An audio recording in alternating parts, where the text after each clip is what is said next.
Taip, taigi, sveiki susirinkę į renginuką mūsų. Šiais metais, ko gero, jau paskutinį. Padarėm jų bent keletą. Šiais mokslo metais startavom nuo tokio vienos dalies su spec poreikiais, tai buvo apie disleksiją kalbėjom, o šiandien kalbėsime apie ADHD. Ir mūsų svečiuose Rūta Viktorija Rūtė, kuri su mumis sutiko pasidalinti aktualią svarbią informaciją, o kaipgi dirbti su spec poreikiais turinčiais vaikais, su ADHD konkrečiai. Ir dar tada tokia trumpa techninė informacija, ką mes vėliau pabaigoje padarytum, tie, kurie nori turėti pažymėjimą, tai gausite pabaigoje QR kodą ir įmesiu tuo pačiu į YouTube transliacijos susirašinėjimų langelį. Nuorodą reikės užpildyti formą ir tokiu būdu jūs gausite pažymėjimą. Tie, kurie neužpildys, tie tiesiog pažymėjimo negaus. Kas dar? Klausimai. Galite ir tikiu, kad tikrai užduosite klausimus mūsų svečiai ir aš juos pabandysiu tuomet vėliau įgarsinti ir tikiuosi, kad gausit naudingos informacijos. Taigi būkit aktyvus, rašykit klausimus, o vėliau mes juos mėginsim atsakyti. Taigi žodis prašom mūsų viešniai. Sveiki visi, nors nematau, bet man perdavė, kad jūsų labai daug. Matau, kad tema tikrai labai aktuali, ypač pavasarį, kai visi esam pervargę, bet ne, gauna visi žinių ir visiems mokytojams ir visiems yra sunku pavasarį susitelkti, mokytis, ateiti, būti dėmesingam. Aš žinau, kad jūs visi mokytojai gaunate labai daug, galima sakyti, tokios techninės informacijos, ar ne, kaip dirbti su tokiais vaikais. Ir aš galvoju, kuo aš galiu jums būti naudinga, kad atnešiu jums truputėlį kitokį požiūrį. Ar ne? Kadangi šita tema, aš jau iš tikrųjų pasidalinsiu savo ekranu, ar ne? Kad būtų daug informatyviau viskas. Tai aš jį iš tikrųjų vadinu neurotipu. Nes vis daugiau yra mokslinių tyrimų ir daug psichiatrų, kurie ilgą laiką, daug dešimtmečių dirba su tokiom smegenim, pradeda kalbėti, kad sindromas atsitinka tada, kada šitas neurotipas atsiduria arba būna per ilgai jam nepalankiose situacijose, aplinkose, ar ne, kai labai daug triukšmo yra, kai reikia labai išlaikyti dėmesį, ar ne? Tada gaunasi tokia visa grandininė reakcija. Ir aš iš tikrųjų labai noriu jums papasakoti, parodyti, kas vyksta ir nuo ko prasideda nedėmesys. Nes labai daug kas sako ir labai daug girdim, kad tai yra sindromas, kad tai yra spec poreikių vaikai, ar ne, kad jie nesusitelkia, kad jie neatsimena, kad jie labai išsiblaškia, kad jie būna agresyvūs, būna pikti, būna nusikalstamumas, būna visko labai daug, bet ką noriu pasakyti, kad tai jau yra apleisti atvejai, ar ne? Ir kad būtų galima sugrįžti atgal ir pradėti nuo pliusų, reikia perprasti, kaip tie vaikai mato, kaip jaučia, kaip interpretuoja. Ne? Tai aš iš tikrųjų vadinu tai neurotipu.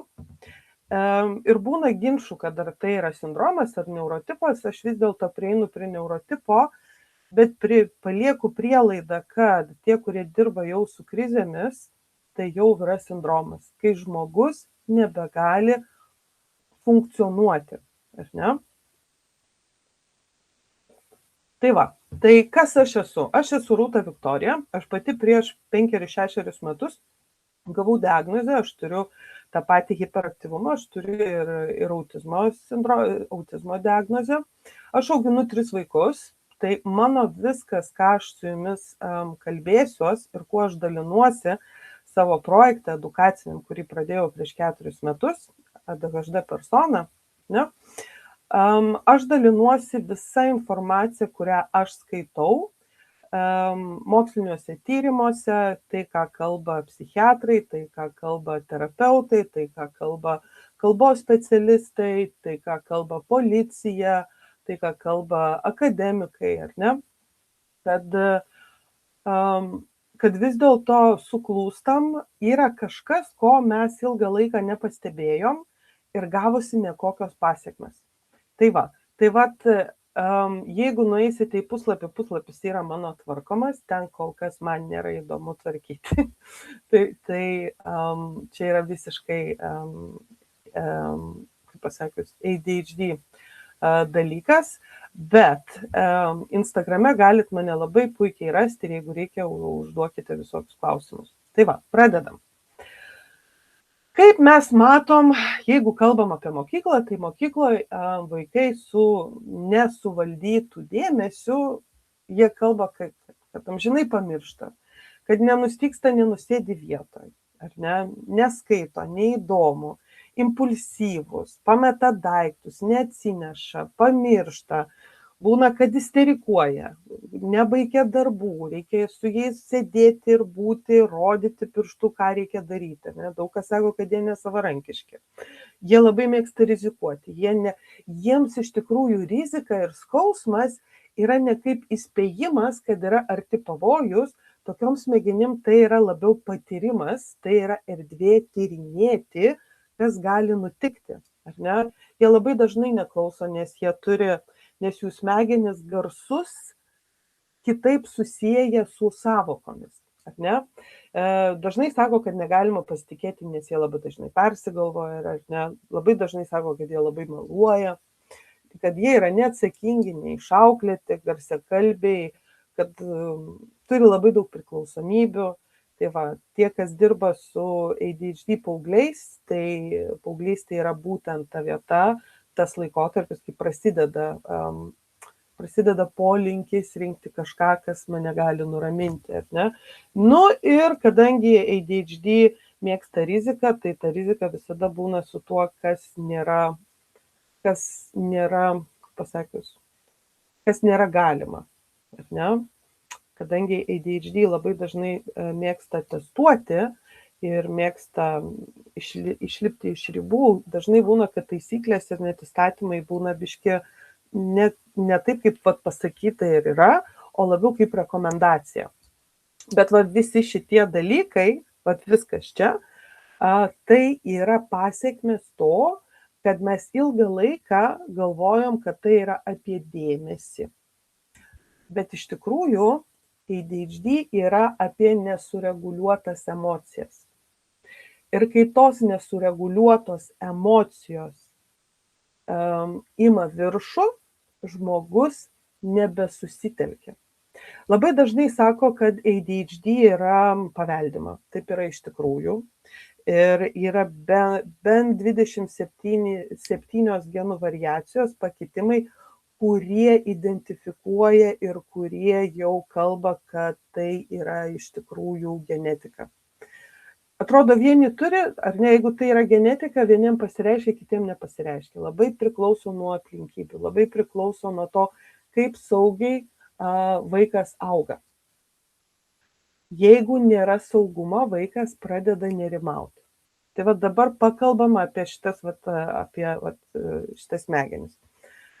Jos yra kitokios, nes yra sutrikusi dopamino gamyba arba paskirstimas nervų sistemai. Tai yra genetiškai. Ne?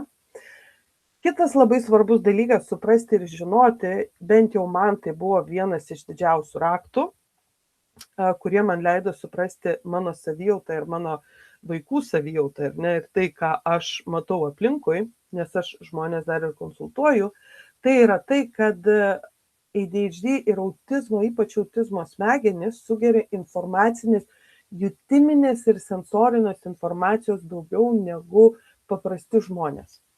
Tai įsivaizduokite, kad, vat, kai sakydavo, kad, tavo smegenys, va, tu kaip kempinė, ateini ir viskas sugeri. Tai vat, 1:1. Aš ateinu ir kur aš bebūčiau, aš negaliu filtruoti, kuriuos garsus aš galiu ignoruoti. Aš viską girdžiu tuo pačiu garsu, tuo pačiu lygmeniu, ar ne? Ir man viskas darosi svarbu. Tai tokios smegenys, vat, kaip, jeigu jos yra kokioje nors triukšmingoje arba kokioje nors intensyvioje aplinkoje, jos negali išsijungti, jos negali nurimti, jos negali nereaguoti. Tu esi priverstas patirti tam tikrus fizinius ir emocinius nepatogumus, jeigu negali iš aplinkos pasitraukti. Bet ką tai sako? Iš tikrųjų,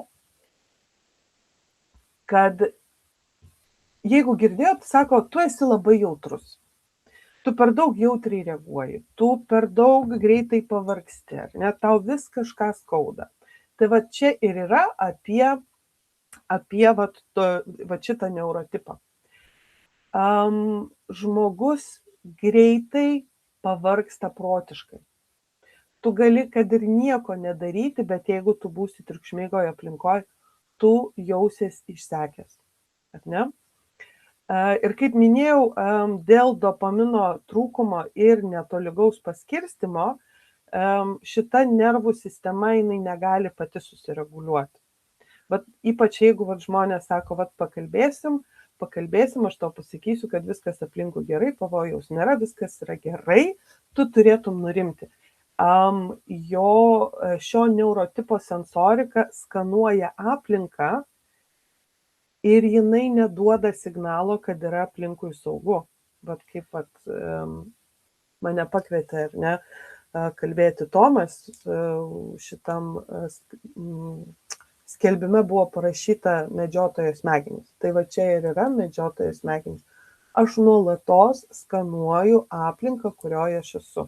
Tai yra, aš net pasąmoningai surinksiu iš aplinkos tiek daug informacijos, kad mano smegenys nespės viską virškinti ir paduoti man kažkokią tai konkrečią informaciją, ar ne? Iš to atsiranda nuojauta. Ir sako, aš nujaučiu, kad kažkaip mums nelabai pavyks, ar ne? Aš nujaučiu, kad reikėtų eiti į kitą pusę. Tai kalba apie tai, kad prieš tai jūs surinko tokį kiekį informacijos, kad jums jutimiškai sufleruoja, kad reikėtų rinktis visai kitą variantą, ar ne? Kitas dalykas, kai esame priversti išbūti ten, kur yra per daug mūsų smegenim informacijos, ar ne, mums kyla įvairiausių jausmų. Ir tie jausmai būna labai dažnai, kad perauga į nerimą, kai kurie pereina į pyktį, kai kurie, ypač mergaitės, ar ne, jos išskrenda, jos darosi svajoklės. Tai yra tokia iš tikrųjų gynybinė reakcija, mūsų smegenys mokosi pabėgti į kitą realiją, nes mums yra sunku būti čia ir virškinti visą informaciją. Dar kitas dalykas svarbu pasakyti, kad kai mes esam tokios būsenos, kai mūsų emocijos jau ima viršų, mūsų atmintis darosi fragmentiška. Tai žinokit, tai ir yra priežastis, kodėl ADHD vaikams, paaugliams mokykloje mokytis yra labai sunku. Prisiminti yra neįtikėtinai sunku. Tai va. Ir perstimuliuota nervų sistema sako, tu labai tingi. Vaikai grįžta iš mokyklos ir jie nieko nedaro. Ne? Tu tingi, tu nesitvarkai, tu nedarai namų darbų, taip toliau ir panašiai. O tai yra apie tai, kad mūsų smegenys, jos ilsisi ir reguliuojasi. Nes daryti veiksmą, daryti sprendimą, kalbėtis yra šitos smegenų dalies darbas. Ar ne? Čia yra kognityvinė smegenų dalis, kuri yra atsakinga už sprendimus, pagalvoju ir darau, mintis veiksmas, ar ne? Kai jinais yra perpildyta ir trūksta dopamino, viskas čia atsijungia. Mes tiesiog gilendame į olą atsistatyti, ar ne? Bet jeigu mums nėra galimybės atsistatyti ir mes nesijaučiame namie saugus, mes nuolatos nerimausim, mes mokykloje nerimausim ir mes nerimausim namuose, nes mes neturime ir jeigu mes dar nežinom, kad mes turime šitą neurotipą, mes net nesuprantam, kodėl mes taip blogai jaučiamės, ar ne, prasideda visai kiti reikalai. Tai va. Kodėl ADHD žmogus yra toks impulsyvus ir kodėl jis yra toks jautrus? Dėl to pačio to dopamino, kurio dažnai ir nepasigamino, jeigu ir pasigamina, tai jo neišskaido, kaip pasakius, jo nepaskirsto to lygiai arba ten, kur jo labiausiai reikia, atsiprašau, o labai reikia tokiai smegenų, kur smegenys ir ten viduje toks žirniukas yra tokia amigdala. Aš vadinu ją amigdala, bet jinai kitaip mokslinėse knygose vadinasi migdolinė liauka, ar ne? Bet aš šitą amigdalą naudoju tam, kad žmonės, kurie klausosi, kad tas žodis įkristų ir prisimintų. Kai trūksta dopamino, jinai yra labai aktyvi. O kai jinai yra aktyvi, jinai įjungia tą bėk, saugokis, tą gynybinį tokį režimą. Ne? Ir jeigu jinai yra per daug aktyvi ir ilgą laiką aktyvi, vaikas nebeatskiria tikro pavojaus nuo netikro pavojaus. Jam mokykla, pasikeitimai, neaiškumai, tonacijos, čaižus garsai, ar ne, jam signalizuoja, jo visa nervų sistema signalizuoja, kad čia yra labai nesaugu. Čia yra nesaugu, čia reikia išbūti, čia mes nedalyvaujame, mes stebime. Tai kai jinai yra aktyvi, čia suaktyvėja visos mūsų baimės, jos pasidaro tikros. Visos nuomonės, visos pastabos, viskas, ką mes girdime mokykloje, ką mes užuodžiam, ką mes pastebim, nugirstam, ar ne, tai pradeda susidėti į tokį labai skaudų patyrimą, labai dažnai, ar ne? Tai kai jinai yra per daug aktyvi ir trūksta to dopamino, vadinasi, mes į mokyklą visada einame tikėdamiesi pačio blogiausio. Ar ne? Mes labai dažnai neiname dalyvauti, pasiimti, būti patyrime, bet mes labai dažnai, ypač vaikai, yra tokie stebėtojai, ar ne? Jie stebi, jie skanuoja aplinką, jie stebi mokytojus, jie stebi vaikus, jie stebi, kokie yra aplinkoje procesai vyksta, ar ne? Ar čia yra saugu, ar nesaugu. Ir būtent dėl šito dalyko ADHD vaikai labai skanuoja, kuris mokytojas yra jo komandoje.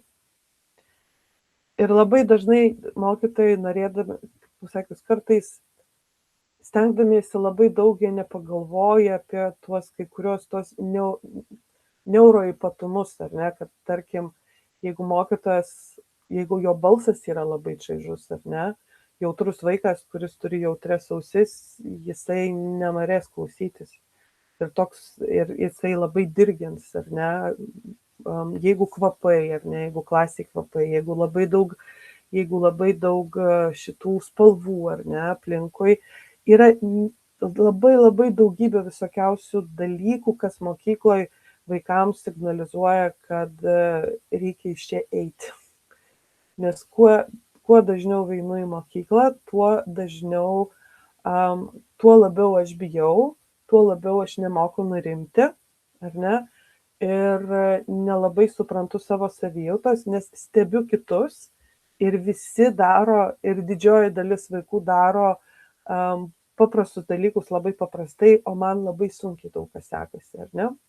Tai kuo daugiau vaikas nerimauja, tuo jo dėmesys yra fragmentiškas. Dėmesys fragmentiškas, atmintis fragmentiška, o ką kūnas daro? Jisai nori padėti, susireguliuoti. Ir gaunasi taip, kad natūraliai žmogaus susireguliavimo būdas yra judesys. Ar tu tipinis, ar netipinis, taip jau yra, mes žmonės taip veikiam. Mes kažką turime veikti, kad mes reguliuotumėm. Kodėl? Todėl, kad viską, ką mes patiriame, vyksta ne tik mūsų galvoj, bet ir mūsų kūne, mūsų raumenyse, audiniuose, organuose, ar ne? Ir tam, kad emocija išeitų, mes turime judėti. Tai vat vaikas, kuris nuolatos juda, jums yra signalas, kad jo nervų sistemai yra jau per daug informacijos. Sekantis dalykas. Taigi, kaip iš tikrųjų mokyklos aplinka veikia vaiko savijautą?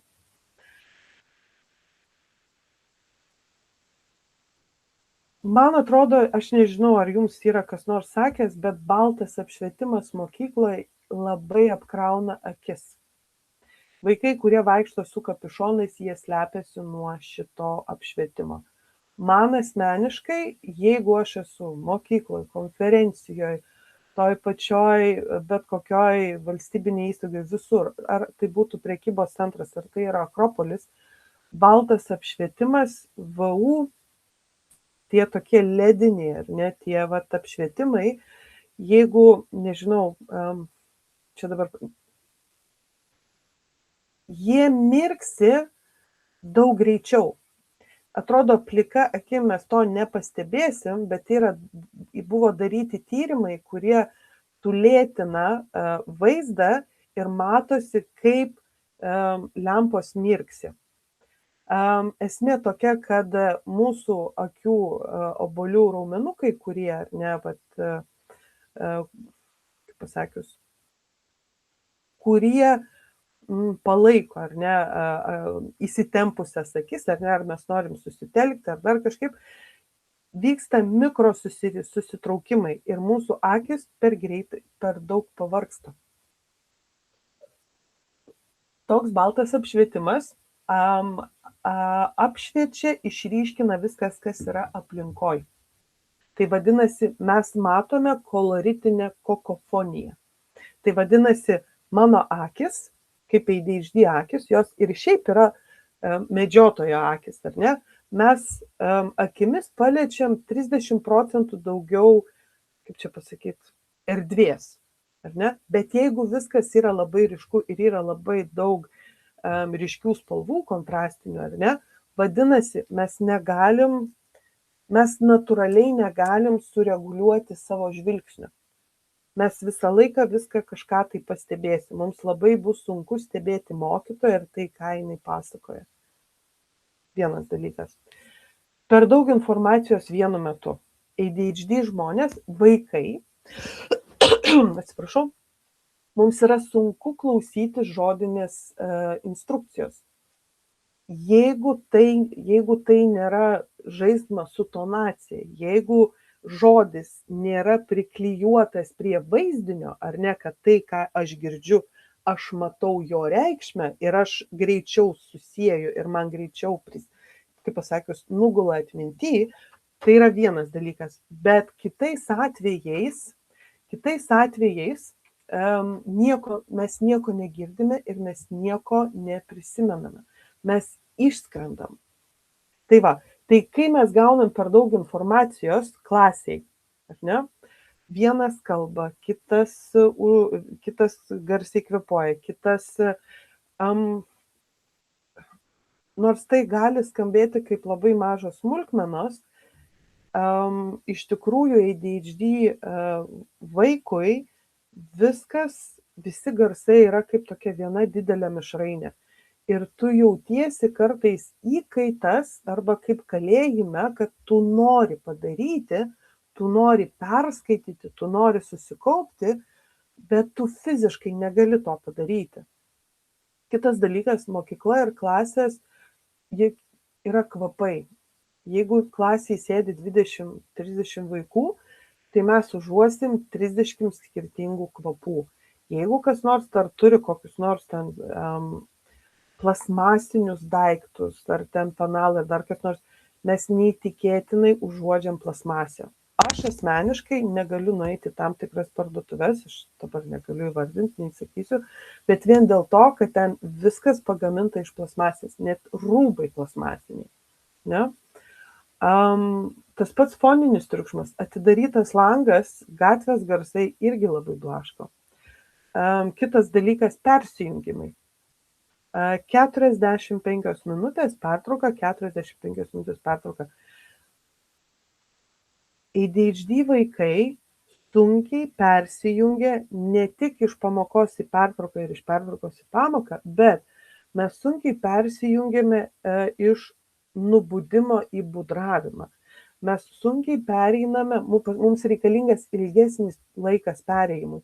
Mums sunku pereiti iš darbinės nuotaikos, darbinio režimo į poilsinį, ar ne?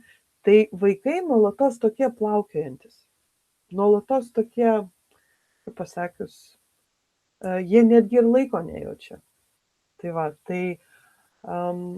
aš pati prisimenu, būdama vaikystėje, eidama į ketvirtą klasę, labai puikiai prisimenu, kaip mane mama mokino valandas. Aš nesupratau, kokia yra prasmė, nes aš tada suvokiau, kad viskas vyksta dabar.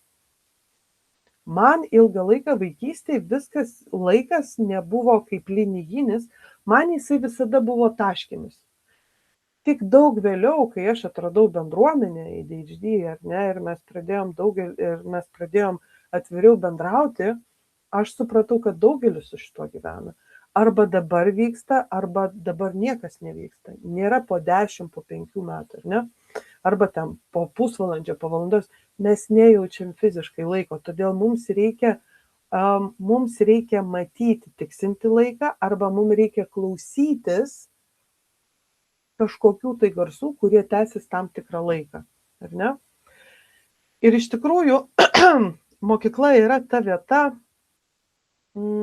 ypač kai prasideda nuo 5 klasės, kai vaikai pereina, kur yra didesni reikalavimai ir didesni lūkesčiai, atsiranda intensyvesnės pamokos labai skiriasi, matematika, dailė, lietuvių ir taip toliau, atsiranda pas vaikus tam tikras pasimetimas, nes nėra aiškumo labai dažnai, ar ne? Nes ADHD ir spektras, jie yra vizualistai. Jiems viską reikia matyti, ką mes mokysimės, kiek laiko tai užtruks. Atrodo, kartais trūksta to tokio bendrinio vaizdo vaikams, o apie ką mes šį mėnesį. Ką tu turi suprasti, neišmokti, bet suprasti tam, kad tu man papasakotum. Tai va, kadangi skaidrių 12, aš labai stengsiuosi labai konkrečiai viską jums papasakot, kad turėtumėm daugiau laiko klausimams, ar ne? Tai kas vyksta su vaiku, kai jo nervų sistema yra perpildyta? Jisai yra mokykloje, jisai atsikėlė 6:30, jisai yra jau 8 valandą pamokose, ne? Ir 11-12 valandą jis jau yra perpildytas informacijos, ar ne? Taigi, tokia grandininė reakcija, kad suprastumėm vaiko savijautą ir to, kas mus laukia, ne? Tai va, išsijungia darbinė atmintis, vaikas pamokose pradeda maskuotis, kad jisai kažką supranta, ar ne? Jisai supranta, kad vieni rašo, aš nesuprantu, ką reikia rašyti, aš noriu perklausti 10 kartų. Tai va, išsijungia darbinė atmintis ir išsijungia kovok arba bėk režimas. Pradeda kilti noras organizmui save ginti. Ne, jau yra perpildyta nervų sistema informacija. Atsiranda pas vaiką labai daug minčių. Kaip sako, mintis 5 aukštais. Tai vadinasi taip, daug minčių, bet ne tai, kad jų labai daug, bet vadinasi, kad jų daug vienu metu ir nei vienos vaikas nepabaigia. Atsiranda dar viena mintis, nes kiekvienas naujas stimulas, jisai inicijuoja naują mintį. Ir kuo aš daugiau esu intensyvesnėje aplinkoje, tuo daugiau minčių aš turiu, kurios nepabaigtos, ar ne? Ir pas vaiką tada formuojasi toksai mąstymas, sunku priimti sprendimą. sunku prieiti prie tam tikros išvados, nes vienu metu yra per daug minčių, kurių mes nemokam užbaigti, ne? Tai kelia labai daug jausmų, ar ne? Vaikui atsiranda baimė, vaikui atsiranda gėda, vaikui atsiranda pasimetimas, vaikas vieni graudenasi, ne, kiti užsidaro, kiti apsimeta, kad nieko nevyksta, kiti pradeda darytis tokie klasės klounai, ar ne, nes čia juokas ir klounada irgi yra atsakas į tam tikrą stresą. Tai va.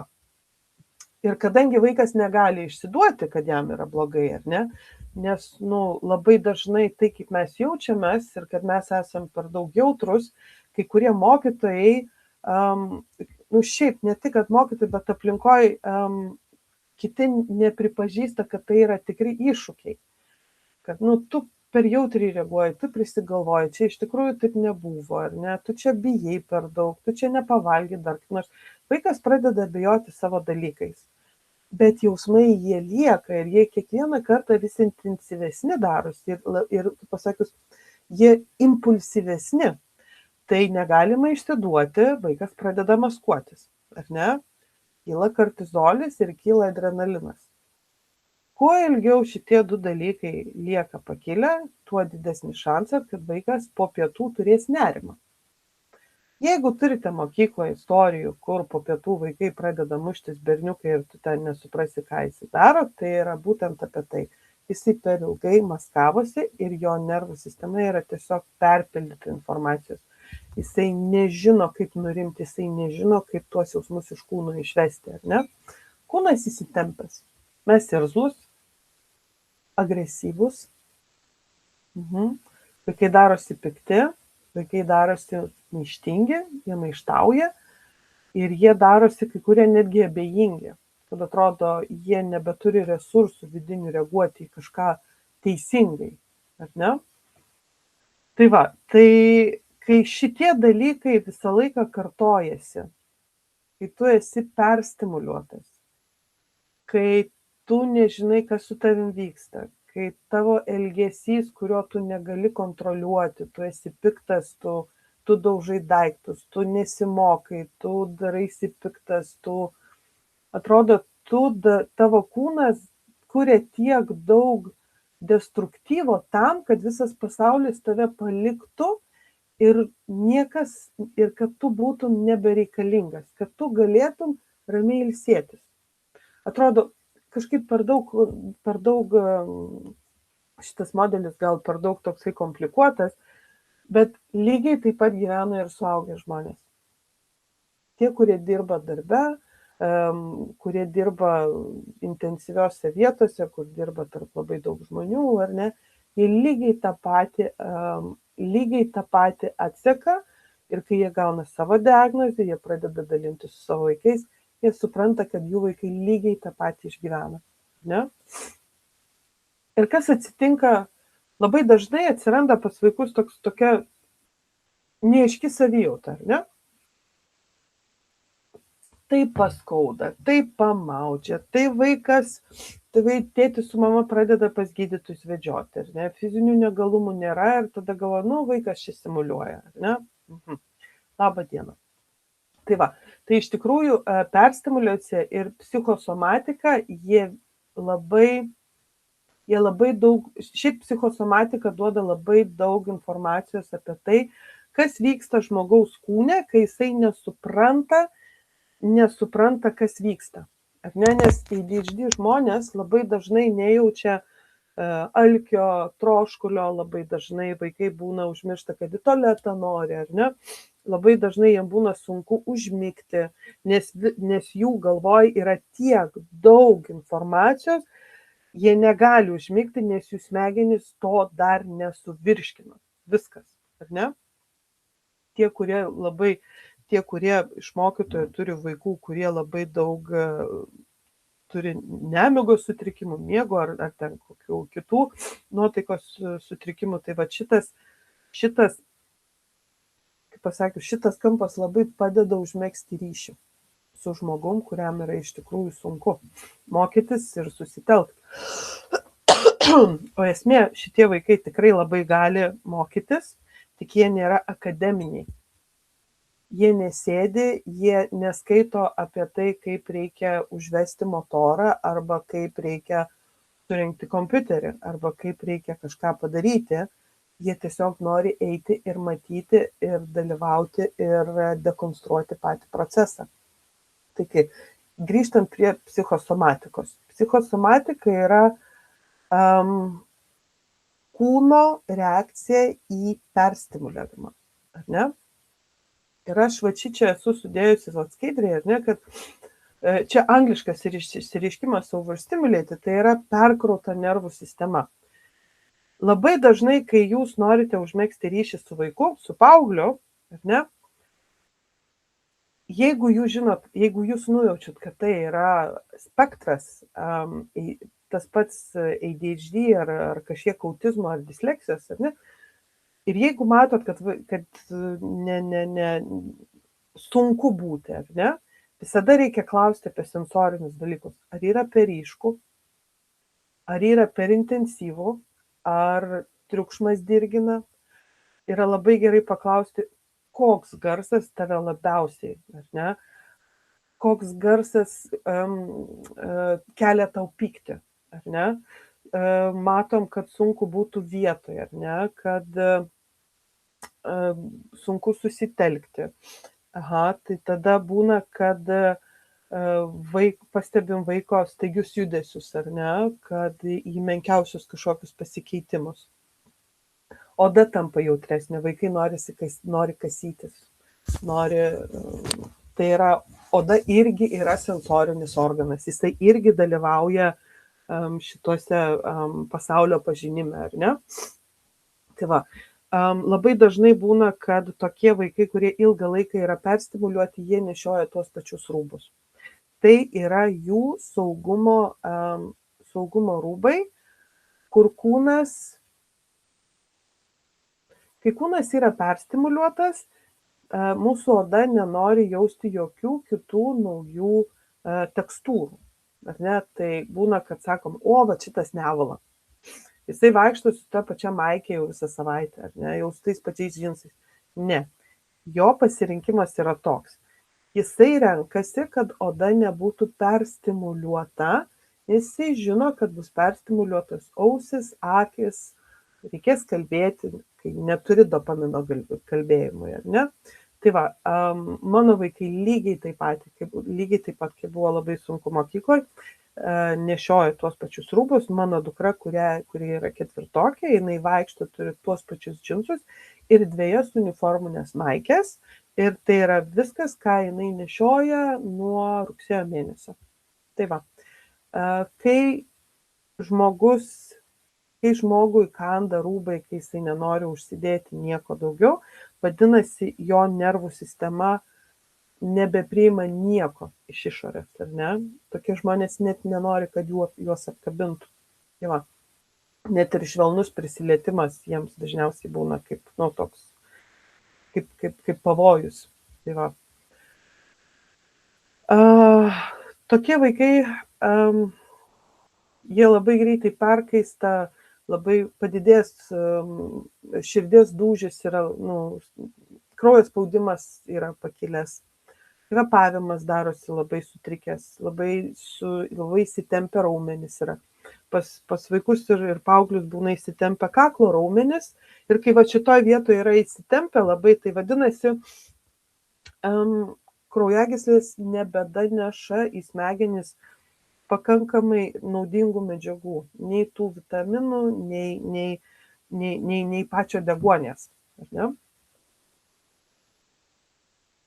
Tai va, jeigu mes pastebime vaikus, va šitie dalykai iš tikrųjų, kaip noriu priminti ir tikrai akcentuoti, kad jeigu tikrai norite dirbti ir susitarti ir kurti ryšį su ADHD vaikais, tai va sensoriniai klausimai, jie turėtų būti, nes tada jie tikrai jaučiasi išgirsti, jie tikrai jaučiasi, kad yra matomi, ir tai, ką jie jaučia sensoriškai, kad tai nėra jų prisigalvojimas. Taigi, 2 dalykai turi vykti tam, kad vyktų darbą su vaiku arba paaugliu ADHD. Namai vis dėlto mano atveju yra pagrindinis dalykas, kur vaikas ir šeima mokinasi, kaip mokinasi pažinti savo elgseną įvairiose situacijose, susirinkti informaciją ir ieškoti būdų, kaip susireguliuoti, kaip ilsėtis, nuspręsti iš tikrųjų, kokia informacija, kokie mokymosi dalykai yra svarbiausi, ar ne, išsiryškinti savo vertybės. Bet jeigu namuose nėra saugumo, tada mokykloje bus blogai. Jeigu mokykla yra per daug triukšminga, daug visko, visos nuomonės, daug dalykų, jeigu vaikas dar turi kalbos sutrikimą, jeigu dar turi skaitimo sutrikimą, ar ne, jisai daug labiau pavargsta, emocijų daug daugiau, ar ne, bet jeigu namuose yra saugu, tikėtina, kad jisai susireguliuos ir sekančią dieną ateis į mokyklą. Bet jeigu namuose saugumo nėra, mokykla pradeda biškį byrėti. Bet kartais būna, žinokite, ir kitaip. Kadangi vaikai tokie jautrus, žinot, prasideda ta PPT kelionė ir kol tu visur suvaikštai ir kol tu gauni visas diagnozes, kol tu aplankai visus specialistus, praeina visi mokslo metai. Ir vaikas, neturėdamas PPT išvadų, jisai negali gauti jokių palengvinimų ir negali gauti jokių, pasakius, jisai negali pakeisti savo mokymosi tempo ir dažnio. Ir per tuos metus vaikui labai dažnai susikuria trauminės patirtis. Jo nervų sistema vaikų pradeda reaguoti į mokyklą, toks gaunasi išmokta reakcija, kad tai yra pavojus. Ir kartais būna, kad gavus tas PPT visas PPT išvadas ir rekomendacijos jau būna dažnai biškį jau per vėlų, nes jo nervų sistema, pačią mokyklą, pačią jo struktūrą, pačius garsus visus, visą esmę pradeda priimti kaip labai didelį iššūkį ir pavojų. Nervų sistema tiesiog pradeda viską atmetinėti. Tai va. Čia yra mano taisyklė, pagal kurią aš pati gyvenu, taikau savo vaikams ir kai konsultuoju, irgi visada šitą dedu. Taigi, kai mes dalyvaujame, ar mes dirbtume, ar patys būdami mokytojais, ar ne, ir dirbdami su vaikais, ir patys vaikai, dažnai mes esam perpildyti tų visų sensorinių dalykų, ar ne? Mums reikia pirmą tam, kad mes ilsėtumėmės, mums reikia susireguliuoti. Susireguliuoti reiškia, kiekviena mūsų sensorika turi gauti signalą, kad yra saugu. Mes nebegaunam jokių dirgiklių, ar ne? Ausis tai yra tyla, arba tai yra vienas garsas, arba tai yra perkūnas, ar tai yra gamtos garsai, ar ne? Bet mes turim save vesti ten, kur nėra labai didelio triukšmo. Ne? Turi ilsėtis akis, turi būti prieblanda arba tamsuma. Ne? Aš prisimenu, kodėl mūsų giminiai, visi besimokantis, grįždavo iš mokyklos, jie užsidarydavo ir jie eidavo miegoti. Tai va, tai irgi yra atsakymas. Tiesiog nervų sistema per miegą reguliuodavosi. Ar ne? Labai dažnai vaikai reikia kvapais pasakyti, kad yra saugu, ar ne? Reikia persirengti, reikia sensoriškai savo pasakyti, kad baigėsi etapas, dabar kaip pasakyti, dabar yra saugu. Nes jeigu mes nesijausim saugiai, ar ne, jeigu mes neturėsim erdvės pailsėti, jeigu mes žinom, kad mus greitai kažkur reikės važiuoti, mes negalim atsipalaiduoti, mūsų klausinės, mes turėsim atsakyti, mes turėsim vėl maskuotis, mes turėsim apsimetinėti kažkuo, ar ne? Mes niekaip negalėsim ilsėtis. Tai va, Tai kai mes jau susireguliuojam, kai mūsų kūnas jau gauna tą informaciją, mums reikia judėti, mums reikia bendrauti ir mums reikia išreikšti tai, ką mes patyrėm, ar ne? Kol mes nesusireguliavę apie tai, ką mes jautėm, ką mes patyrėm, apie kokie buvo mūsų iššūkiai, mes apie tai net nekalbam.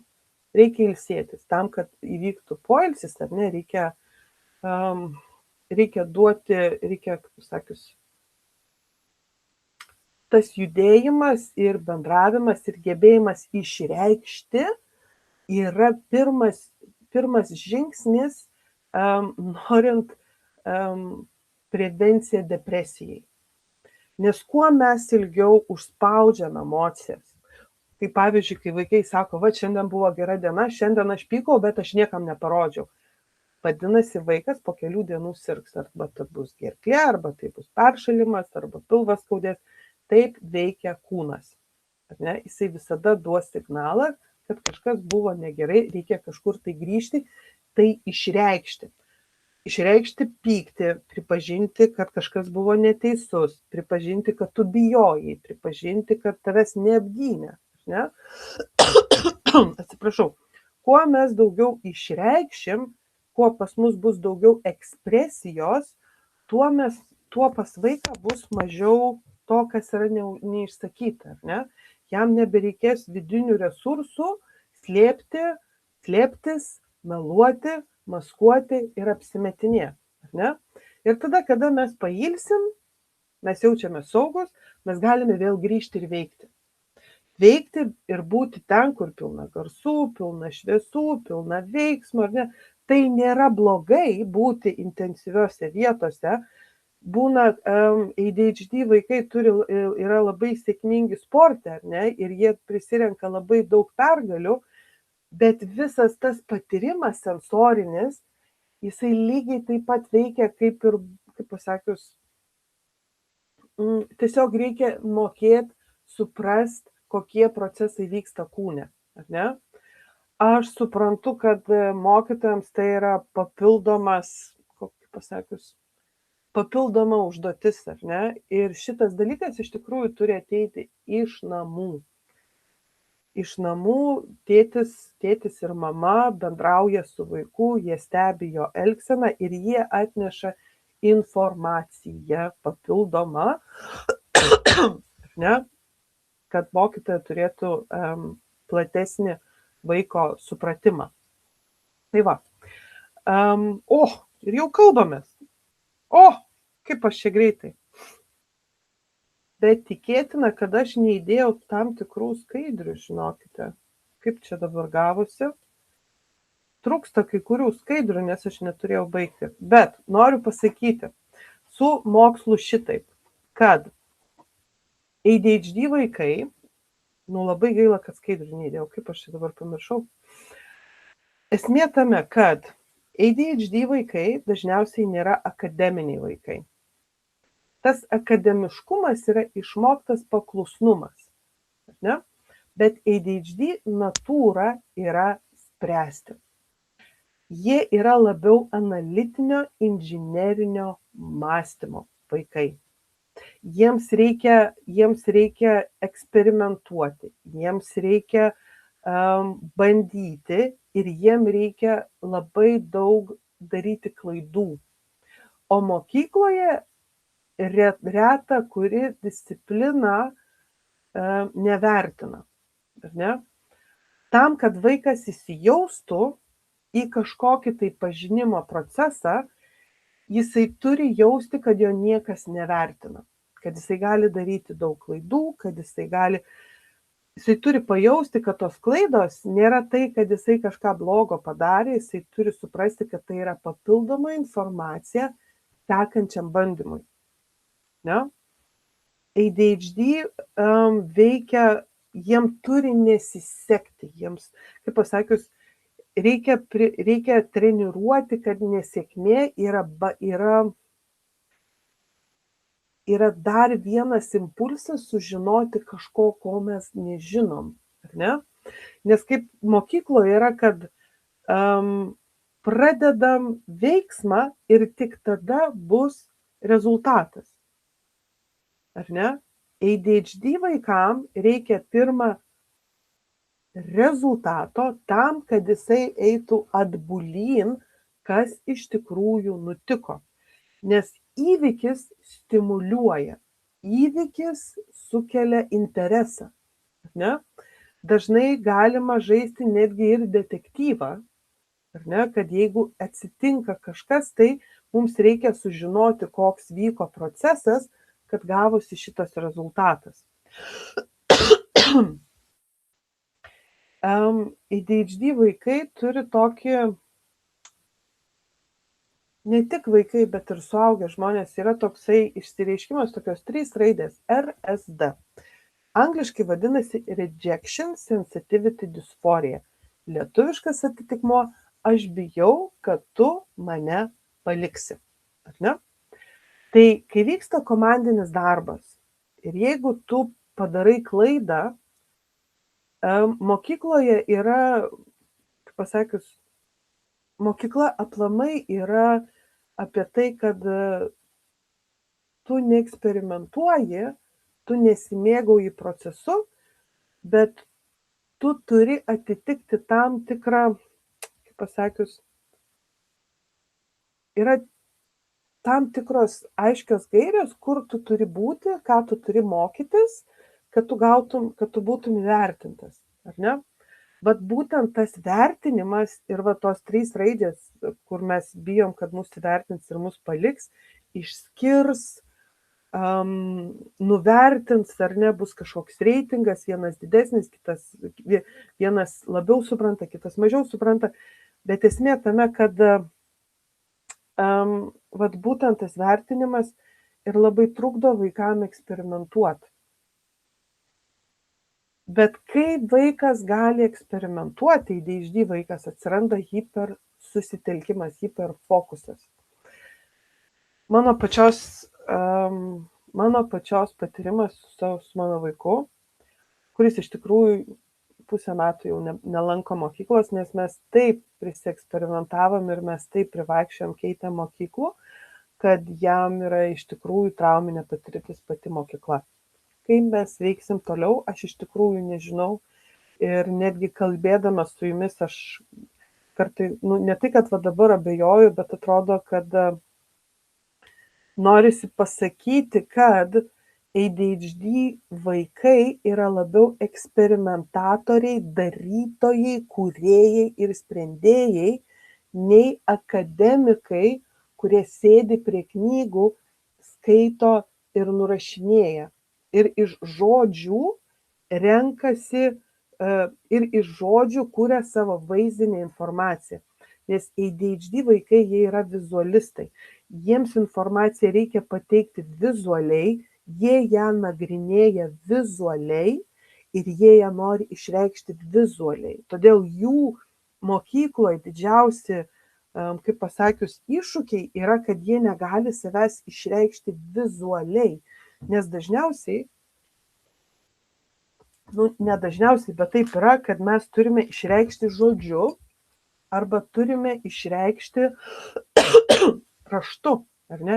Ir kaip minėjau, kai tu esi perstimuliuotas ir tavo mintyse yra tiek daug minčių vienu metu įvairių kategorijų, mūsų ranka nespėja rašyti.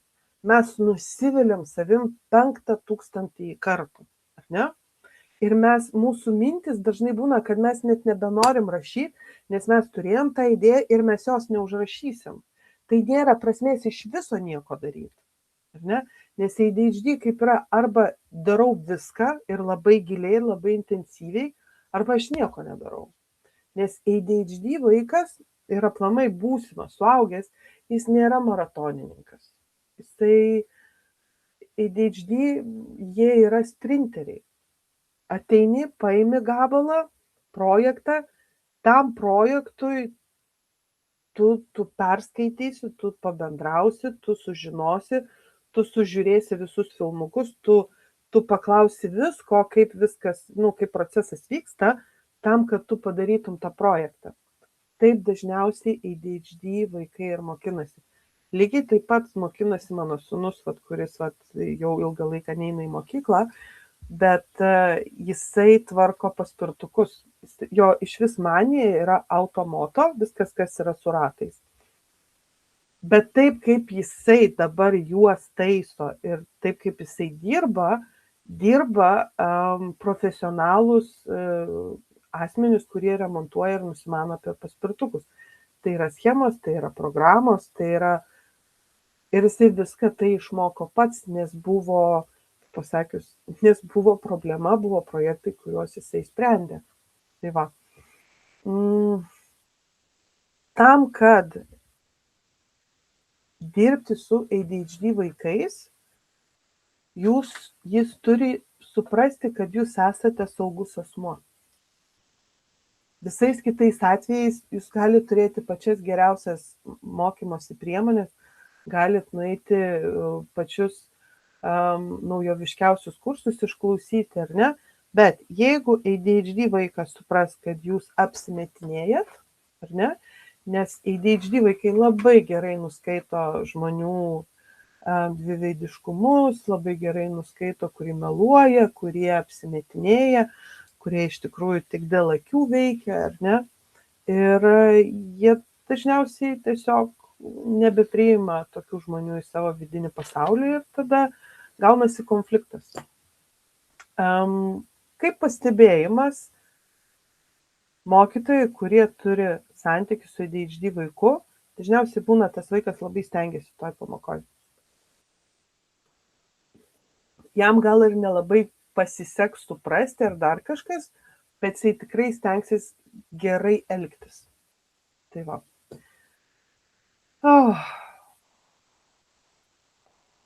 Per valandą nežinau, ar per valandą galima papasakoti iš tikrųjų, kaip veikia tos smegenys, ne?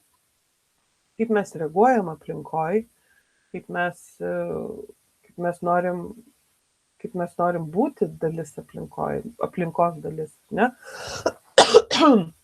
Ir kai mums yra per daug ADHD vaikam ir paaugliam, mes labai norime būti namuose.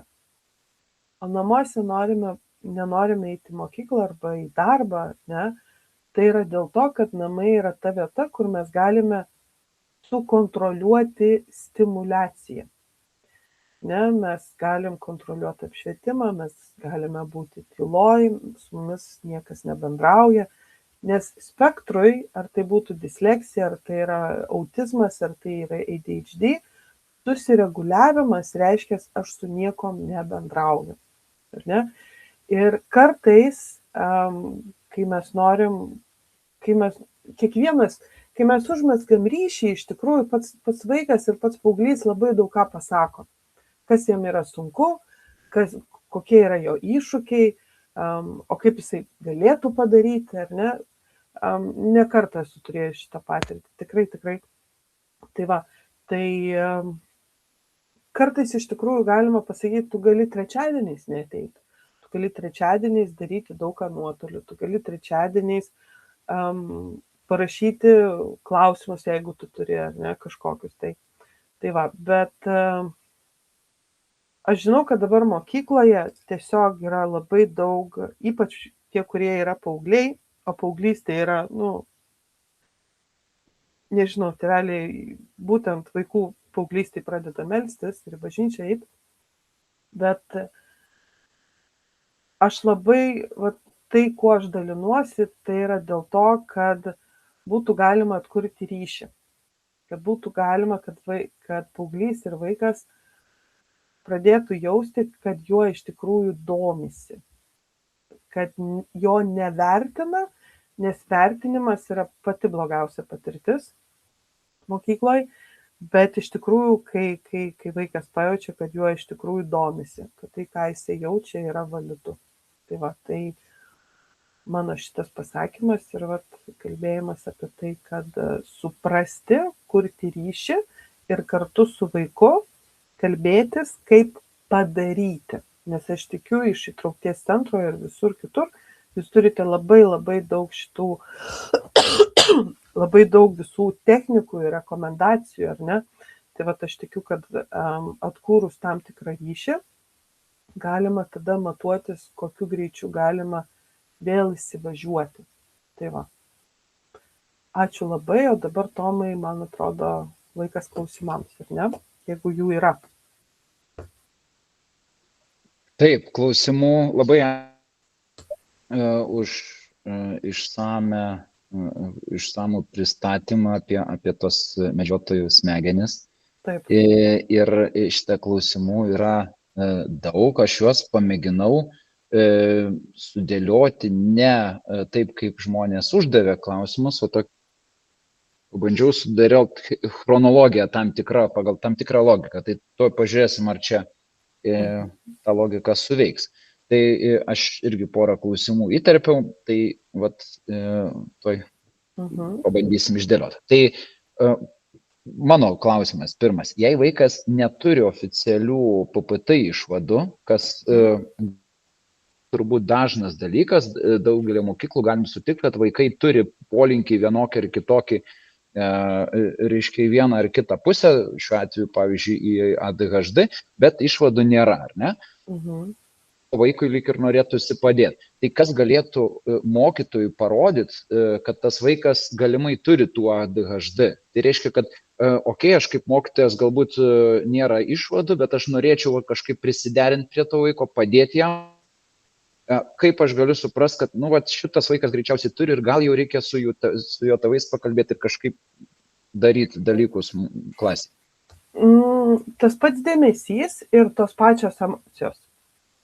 Jeigu matom, kad vaikas įkrenta į emociją ir jam sunku pačiam nurimti ir jeigu tos emocijos užsitęsia, ar ne, tai yra vienas iš tų, kaip pasakius, vienas iš tų rimtesnių iš tikrųjų indikacijų, kad iš tikrųjų jau nebedėlsiam. Iš tikrųjų, jeigu kai kurie mokytojai jūs jaučiatės nejaukiai, sakydami tėveliams, taip, kad gal įžeisit, gal nejauku, aš jums labai siūlyčiau dėl vaiko gerovės nebelaukti, kviesti tėvus ir sakyti labai tiesiai ir šviesiai ir aiškiai, nebegaištam vaiko laiko, nes iš tikrųjų gresia labai didelė socialinė atskirtis ir yra didelė tikimybė, kad vaikas nebepasiims akademinių žinių, nebedėlsiam. Viskas. Vaiva klausia, ji yra pradinių klasių mokytoja, kaip patartumėt padėti tėvams suprasti, kad vaikui reikalinga diagnozė ar pagalba. Ir čia tuo pačiu kitas toks klausimas, info, ten yra, nežinau vardo, bet labai aktyviai uždavinėjo klausimus irgi, kaip turėtų bendradarbiauti mokytojai ir tėvai. Tai čia toks, kaip padėti tėvams suprasti ir koks turėtų būti tas mainai informacijos. Mano gal patarimas bus nelabai populiarus, bet tai yra tėvelių atsakomybė iš tikrųjų, nes mokytojo atsakomybė yra mokyti.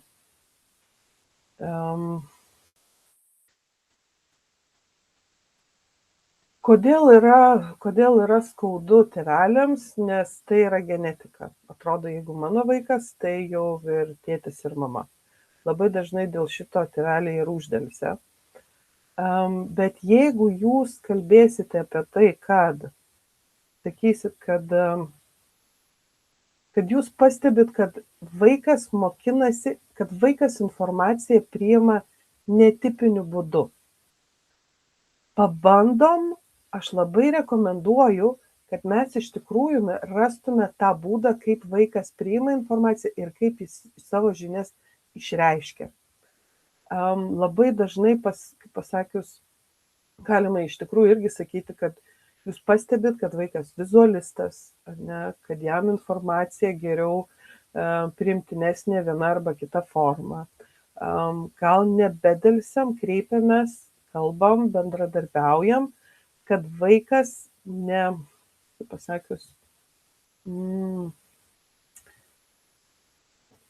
kad vaikas nesislėptų ir galėtų pats pasakyti apie savo iššūkius ir kad jam nereikėtų maskuotis iš tikrųjų. Tai lukterkit, aš tuoj sugrįšiu į pokalbį.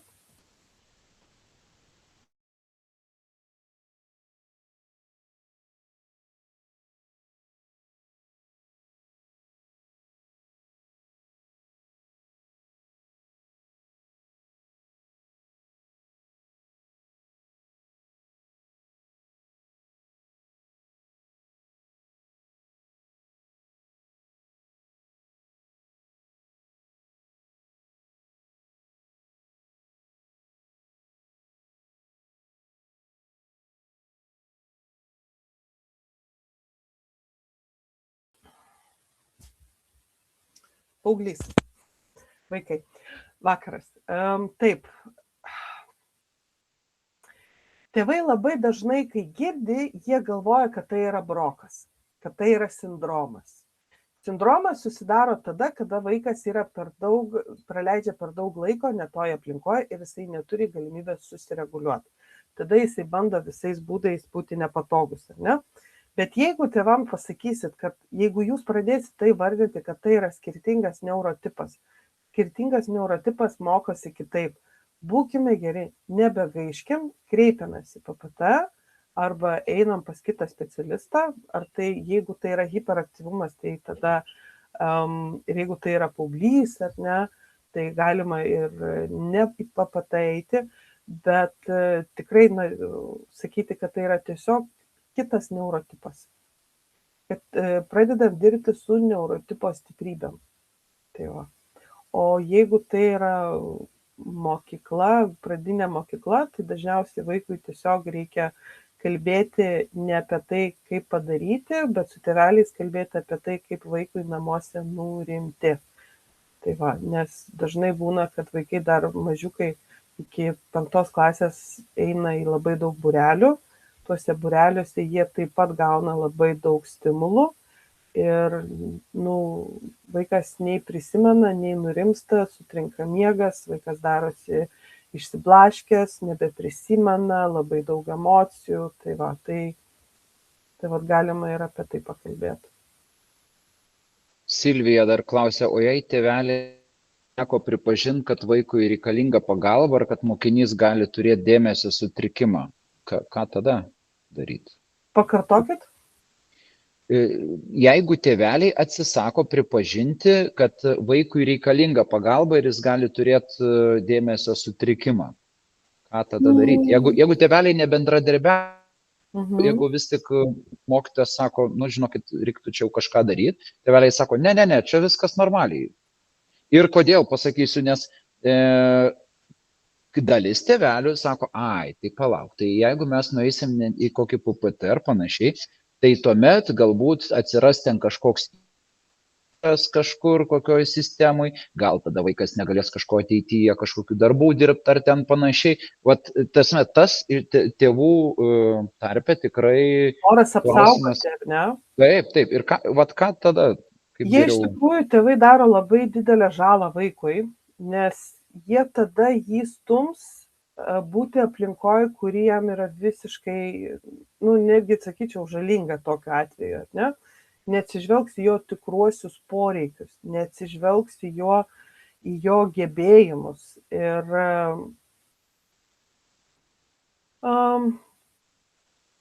atsakant į jūsų klausimą, ar ne, galima padaryti klausimyną.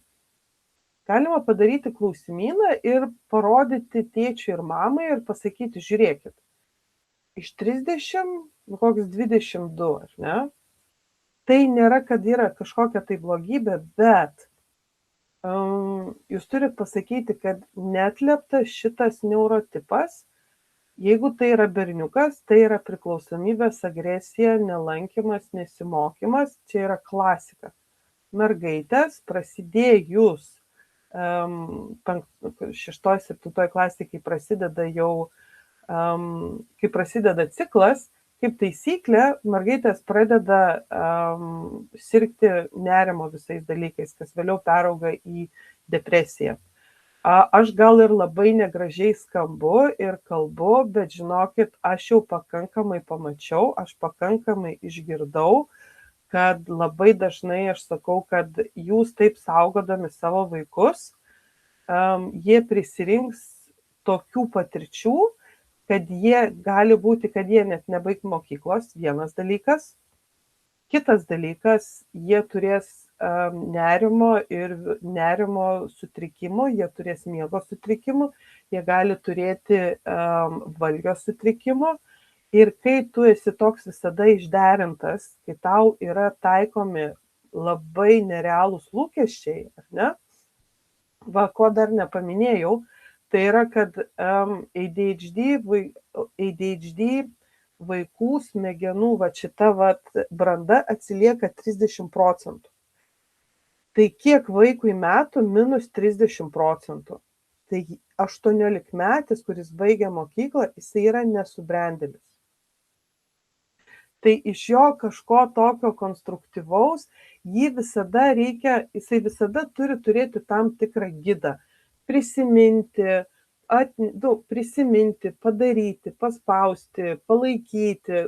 Tu visada turi būti, kaip tėtis ir mama, tu turi būti truputėlį šalia. Nes tėtis ir mama atstoja tas visas kognityvinės smegenų dalis. Organizuoti, prisiminti, daryti, kurti sistemą, ar ne, šitie dalykai. Bet jeigu tu nežinai, kas yra tavo vaikui ir tu iš jo reikalauji, tu žiūri jį, tau jisai yra 16, bet jo gebėjimas yra, kaip nežinau, 12 metų, ar ne, gaunasi tarp vaiko ir tėvo labai didelis konfliktas. Vaikas fiziškai negali kai kurių dalykų. Jisai negali impulsų sureguliuoti.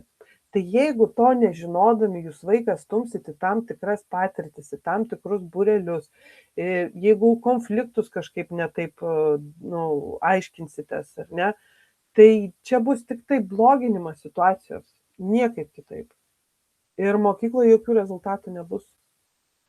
Kaip tik yra daug studijų, kad kuo greičiau vaikas suvokia, kuo greičiau vaikas gauna diagnozes, tada eina tėtis, mama gauti diagnozes, nes kaip taisyklė vienas arba kitas, ar ne? Ir kai tėtis ir mama pradeda aiškintis, kokie jų pačių poreikiai, kokie jų gyvenimo istorijos, kaip jiem patiems tvarkytis. Ir kai jie pradeda tvarkytis, jie pradeda suprasti, kad tai nėra lengva, tada jų žvilgsnis į vaiką yra visai kitas. Tu esi labiau empatiškas, kad jeigu tau suaugusiam nėra lengva, ar ne, impulsus suvaldyti. Kai tu kalbėsi, nekalbėti kažkaip labai impulsyviai, neįžeidinėti, ar ne, neįsižeisti, jeigu tau suaugusiam 40 metį sunku, tai ką kalbėti apie 10 metį, 12 metį, 15 metį. Tai jeigu tokių tėvų yra, iš tikrųjų yra nemažai tų tokių švelnių klausimynų, kur jūs stebėdami galit supaukščiuoti ir pasikvieti tėtį ir mamą, sakyti dar kartą, kad tai nėra sindromas, tai yra tiesiog kitas neurotipas, jam reikia kitaip mokytis. Viskas. Jisai kitaip priima informaciją. Ne tik informacija, kuri yra vadovėliuose, kurią reikia prisiminti, bet informacija aplamai būnant aplinkoj. Tik tiek, žinokit. Tai va. Dar toks klausimas, turbūt daugelis rastume savo vienoj klasiai tokių vaikų, kurie vis prašosi eiti į tualetą, nors fiziškai šlapimo pūslės tūris jau seniai išeksploatuotas ir ten nebėra kur. Kaip ir galbūt toks vaikas neturi diagnozės, ar ne? Ir galbūt tėvai atsisako sutikti su tuo, kad iš vis kažką reikia daryti, bet vis tiek norisi kažkaip prie jo to vaiko prisiderinti, taikyti, kad jam būtų lengviau.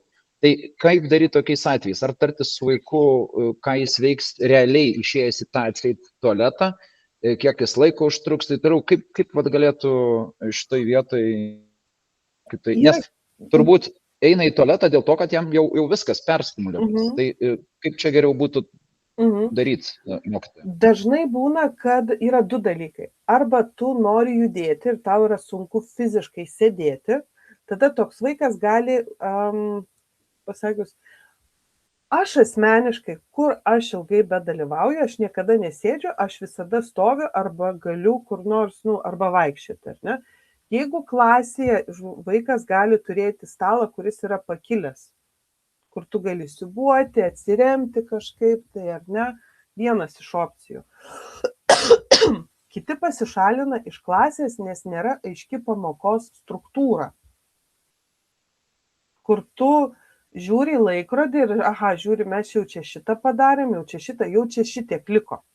Kadangi vaikas neturi to pajutimo, to laiko, ar ne, tai galima visada turėti klasės pamokos struktūrą. 15 nežinau, kiek tai yra įmanoma, bet dažnai tai būna kaip ir atsakas, kad aš žinau, kas manęs laukia. Ar ne? Jeigu aš žinau, kas manęs laukia, man yra daugiau aiškumo, aš jaučiuosi ramiau, aš galiu išbūti. Ar ne? Jeigu klasėje yra ten paskaityti tą, bet po to reikia ir taip, ir čia paklausinėti, ar ne, kai tu nežinai, kas tavęs laukia, tai didina nerimą. Kuo tu daugiau nerimauji, tuo tu daugiau nori fiziškai judėti. Tai va, aš pati su dukra, mes jau priėjom prie to, kad mes labai prašom, pavyzdžiui, kad mums parašytų 2 savaitės į priekį atsiskaitimus. Tam, kad mes galėtumėm suderinti poilsį, išvykas ir mokymasi. Kad mokymasis pirmą, kad galėtumėm gerai pailsėti, gerai išsimegoti ir tada tai nuosekliai mokytis, pasiruošti. Būna dažnai norisi paskaityti prieš arba žinoti, kas sekančią pamoką bus. Ne? Kad mano dukra galėtų paskaityti, pažiūrėti, paspręsti, kad jai būtų tiesiog ramiau. Tai va. O šiaip vaikas tiesiog arba jam per garsu, arba jam per daug triukšmo. Galima iš tikrųjų su juo pakalbėti, kad, žiūrėk, aš matau, kad tu vis išeini, ar yra dalykų, kurie tave trikdo. Dažnai jisai nežino, gali dažnai neįvardinti, ar ne, jeigu tai yra jo pradžia. Atsiprašau, bet galima sakyti, ar tau per šviesu, ar tu nori rankas judinti, ar ne, ar tu nori atsistoti, ar tau yra nepatogu, ar tau kažkokius raumenis gal skauda, ar ne, ar tu girdi kažką tai.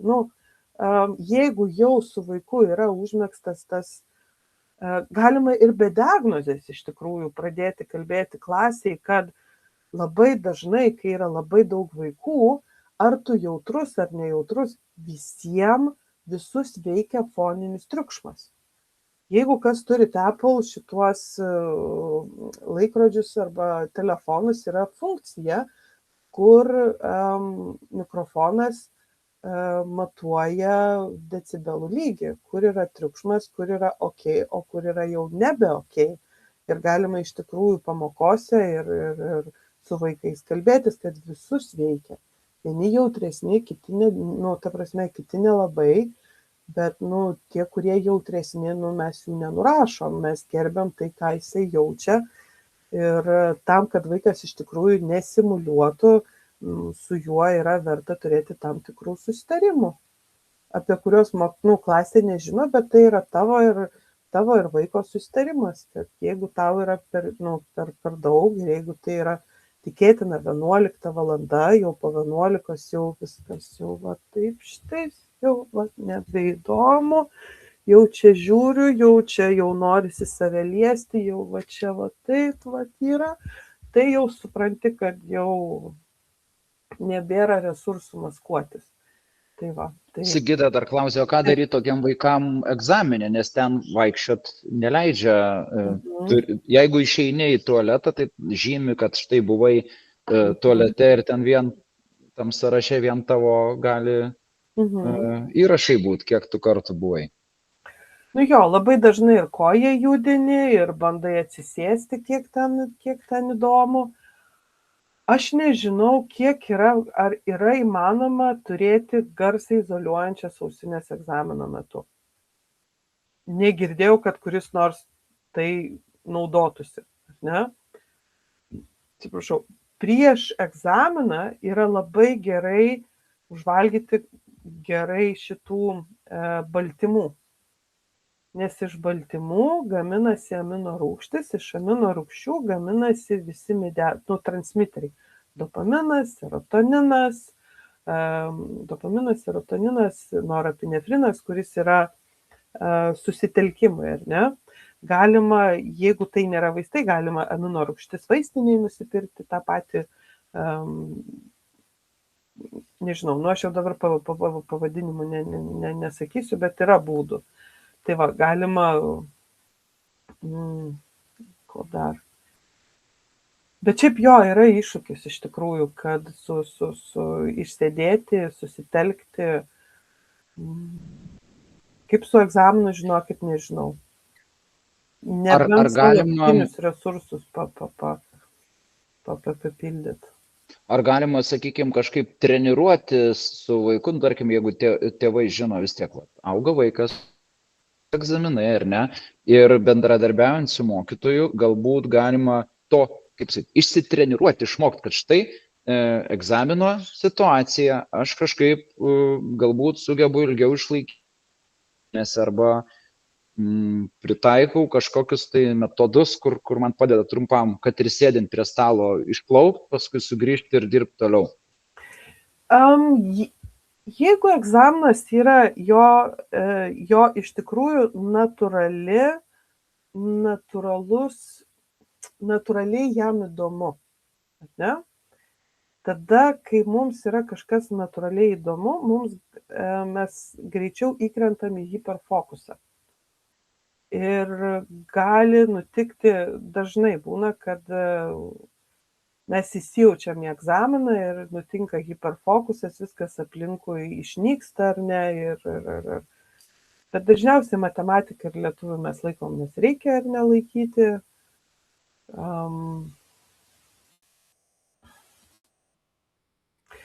Treniruoti reikia ne kuo ilgiau išbūti, treniruoti reikia sugrįžti. Kad pagavau, kad mano mintis kažkur tai išbėgo, reikia sugrįžti. Tokiu atveju galima iš tikrųjų prakvėpuoti. Tai būna, kad mokiniesi prakvėpuoti, yra tam tikros technikos, kur ramina. Kai tu giliai kvėpuoji, tavo diafragma jinai kilnojasi ir tu aktyvini tą klajoklį nervą. Tai tas gilus kvėpavimas gali būti kaip signalas, kad nėra pavojaus, nėra dėl ko jaudintis. Ar ne? Bet šiaip bet kuris egzaminas bus iššūkis. Linkiu egzaminus laikyti tuos, kurie iš tikrųjų yra natūralus interesas. Tai va. Iš tikrųjų noriu dar papildyti, kad brandos egzaminai yra vienas dalykas, jie yra svarbus, tai yra taip, bet priimti kuo natūraliau, kad ADHD žmonės, ADHD vaikai, jie nėra natūraliai akademikai. Jie nėra, kurie iš knygų mokinasi, mums visada reikės patirčių. Ir ADHD visada, kaip pasakius, jie keičia profesijas. Yra statistika, kur kas 5-3 metus ADHD žmogus keičia profesiją kardinaliai. Buvo koks nors pardavimų vadovas, ne vadovas, bet su pardavimais dirbo, žiūri, jisai greitosios pagalbos kursus išsilaikęs ir jisai gelbėja žmonės. Tai būna pašaukimas ateina, o iš tikrųjų, jeigu mes dar kalbėsim apie brandą, ten kur minus 30%, tai specialistai kalba taip, kad tam, kad vaikai, jaunuoliai neprarastų ir nepasiklystų, atsižvelgiant į smegenų raidos ypatumus, yra labai tikslinga po 12 arba po 10 klasės eiti į profesinės mokyklas, mokytis realių įgūdžių, o tada, kada jau ateina 25-26 ir yra noras mokytis, tada galima eiti, laikyti, mokytis bakalauro ir taip toliau, nes smegenys, jos yra jau subrendusios, jos gali labiau organizuoti, jos labiau yra atsakingos, nes iki to laiko ADHD jaunimas yra labiau apie patyrimą. Faina mokytis, faina daryti, faina patirti, tai nėra apie tikrus gyvenimo pasirinkimus. ADHD pradeda galvoti apie tikrus gyvenimo pasirinkimus po 35. Tai kai susitaikai, kai turi labai sveikus lūkesčius, jeigu vaikas nori profesinę, labą dieną, tu gali, 5 specializacijų išmokti. Tai kad jisai būtų savarankiškas, savarankiškumą skatinant. Taip, dar Evo klausia, kaip pelnyti ADHD pasitikėjimą, jis turi neigiamų patirčių su mokytojais. Ir kaip sukurti saugų ryšį su ADHD mokiniais.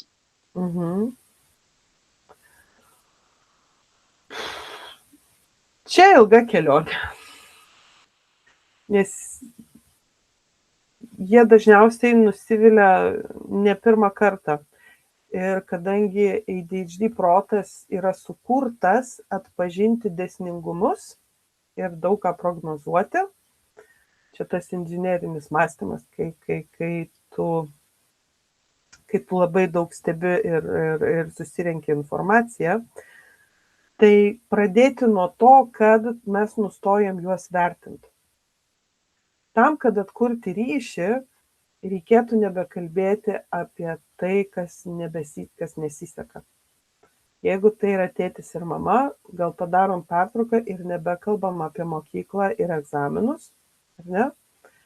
Nes jo nervų sistema yra išmokusi ir perpratusi, kad kiekvieną kartą, kai jūs su juo kalbate, jūs jį vertinate, jūs esate juo nusivylę ir jūs norite jį spręsti, jūs norite jį gelbėti ir padėti. Pagalba ir noras padėti yra lygus tuo, kad aš matau, suprantu, kad tu nemoki, tu nepadarysi, todėl aš tave gelbėju, aš už tave darau. Ar ne? Tai nukerta visą savarankiškumą ir nukerta visą pasitikėjimą. Ar ne? O jeigu tai yra mokykla, tai pradėkite kalbėti nuo to, kas vaikui iš tikrųjų įdomu. Nekalbėkite apie mokyklą, net būdami mokykloje, leiskite vaikam pailsėti nuo vertinimo. Ir jeigu kalbam apie poilsį nuo vertinimo, yra labai gerai, jeigu kartais vienas iš būdų kaip pasakius, tas darbas su ADHD vaikais labai dažnai padeda sudėlioti pamokų kategorijas. Jeigu, tarkim, trečiadienis yra tik tai pamokos, kokia muzika, dailė, kokios dar yra kitos pamokos, kur vaikas antradienį grįžęs ir supranta, kad nereikės namų darbų daryti. Aš tiesiog rytoj eisiu ir būsiu. Aš tiesiog save kažkaip reikšiu. Aš galėsiu kažką papaišyti dailiai, aš galėsiu paklausyti, pakalbėti muzikoje kažką, tai ar ne, bus fizinis, aš bėgiosiu, aš iš kūno kažkas tai išeis, ar ne, bus judesys. Kartais reikalingos pamokos arba reikalingas tas buvimas, kad tavęs nevertina. Nes kadangi ADHD labai daug pastebi visokių niuansų ir akių žvilgsnį, ir įsitempusius raumenis, ir tonacijos pokytį, jie už karto suvokia, kad kažkas yra ne taip. Jie už karto suvokia, kad tavo nuomonė pasikeitė, kad tu nusivylei, kad tu bandėjai ir tau vėl nesigavo, kad tau buvo duotas dar vienas šansas ir tu vėl. Kad tu esi nuolatos mokykloje linksniuojamas. Jeigu nuo to galima pailsėti, tai galima nuo to ir pradėti, kuriant ryšį iš tikrųjų. Aš kaip mama pasakysiu, kad man yra be galo sunku su savo paaugliu sūnum kurti ryšį, nes ilgą laiką viskas, ką mes kalbėdavom su juo, tai buvo, kodėl mes mokykloje kažko nepadarom. Mes vaikščiom pas labai daug specialistų, mes geriam labai daug vaistų, mes turim miego sutrikimą, mes turim mitybos sutrikimą. Tai yra iš tikrųjų toks nebevertinti vaiko yra vienas iš pirmų žingsnių. Tai va. Nes vėliau vaikas su niekom nebenori bendrauti. Tai va. Taip, Kristina dar klausia, kokie būtų patarimai dėl sensorinių priemonių, ką vyresni galėtų turėti pamokose, kad būtų saugu, netrukdytų kitiem vaikam ir kitom veiklom. ar orientuotis tik į fizinės aktyvias pertraukėlės su klase? Dažnai leiskit vaikui atsitraukti nuo vaikų. Dažnai leiskit vaikui pabūti vienam, nedalyvauti, nekalbėti. Nepriimti, kad vaikas nebendraujantis, kad vaikas nemandagus, ar ne. Jeigu yra galimybė vaikui pasėdėti šešėlyje, jeigu jo suolas gali būti šešėlyje, ne, labai dažnai būna, kad ypač žiemą iškrenta labai daug sniego, saulėta ir jeigu sėdi vaikas prie lango, tai jo akis bus labai greitai perstimuliuotos, ne, nes viskas yra labai šviesu, labai ryšku. Kitas dalykas - priminti vandenį. Priminti vandenį ir priminti, iš tikrųjų, šiaip, jeigu tai yra pradinukai, labai reikėtų, kad vaikas valgytų baltyminių užkandžių. Ar tai yra sūris, ar tai yra riešutai, ar tai yra koks nors, pakalbėti su tėčiais, su tėveliais, kad nedėtų tų tokių angliavandeninių užkandžių. Ne, kad iš tikrųjų orientuotis, kad vaikas turėtų tuos baltymus. Nes kai vaikas surenka baltymus, yra didesnė tikimybė, kad jo nervų sistema galės suvirškinti tai, kame jisai yra. Pamokose labai dažnai būna, kad mes informaciją, esmę, ką jisai turi suvokti ir žinoti, tam perteikimui mes naudojam labai daug žodžių. Tiesiog vaikas nustoja klausytis. Ne? Vaikas pradeda imituoti, kad jisai klauso, apsimetinėti pradeda, tam apsimetinėjimui irgi naudojamas labai daug to dopamino, ar ne?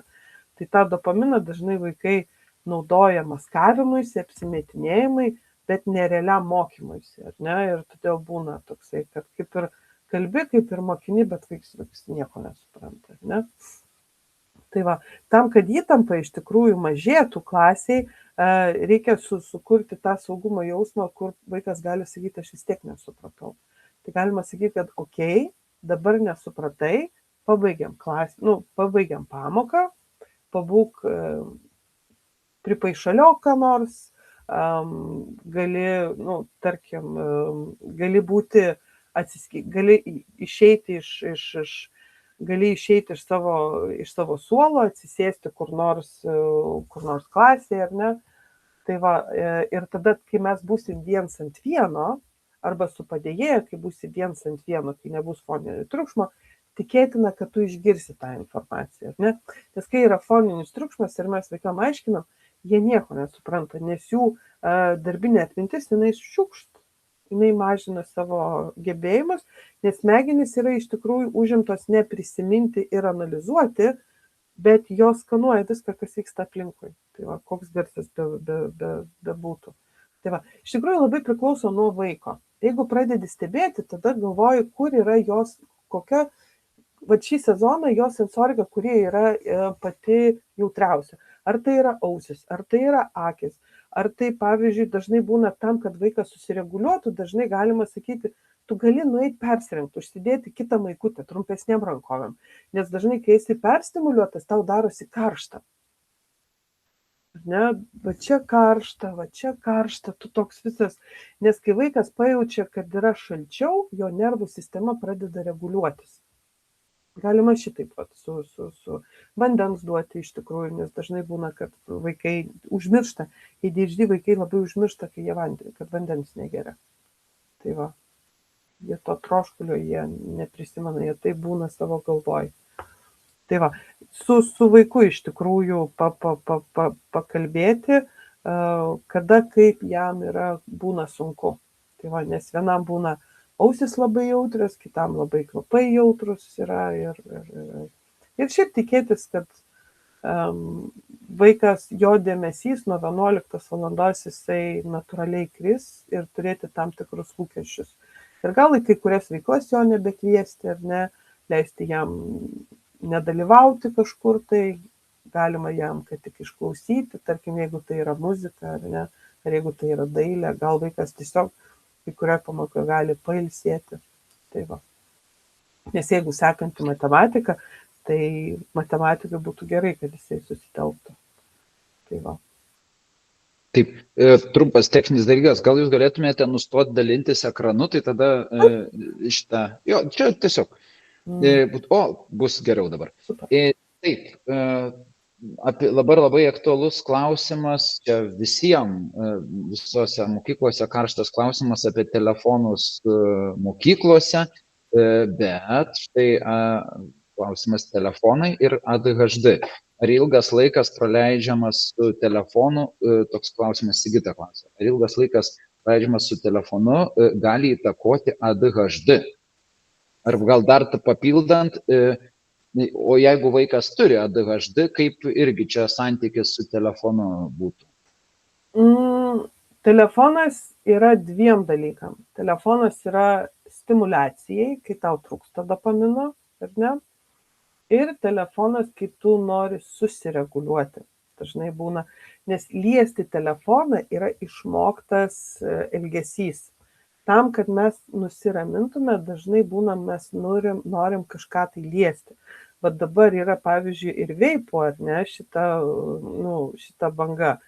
Tai su daugom kalbu, sako, aš turiu kažką rankoje laikyti. Man yra saugu, kai aš kažką turiu rankoje laikyti. Su telefonu irgi panašus įprotis yra išmoktas. Man reikia kažką turėti rankoje, kad aš galėčiau nurimti, susitelkti. Va čia yra išmoktas dalykas. Jeigu mes pasakom, kad klasėje nereikia turėti telefoną, reikia turėti omeny, ką mes galim duoti vaikui, kad jisai galėtų tarp pirštų kažką tai turėti. Kad būtų kažkas tokio sensoriško, kad būtų ar tai kažkas grubaus, ar tai kažkas būtų dygliuota, ar ne.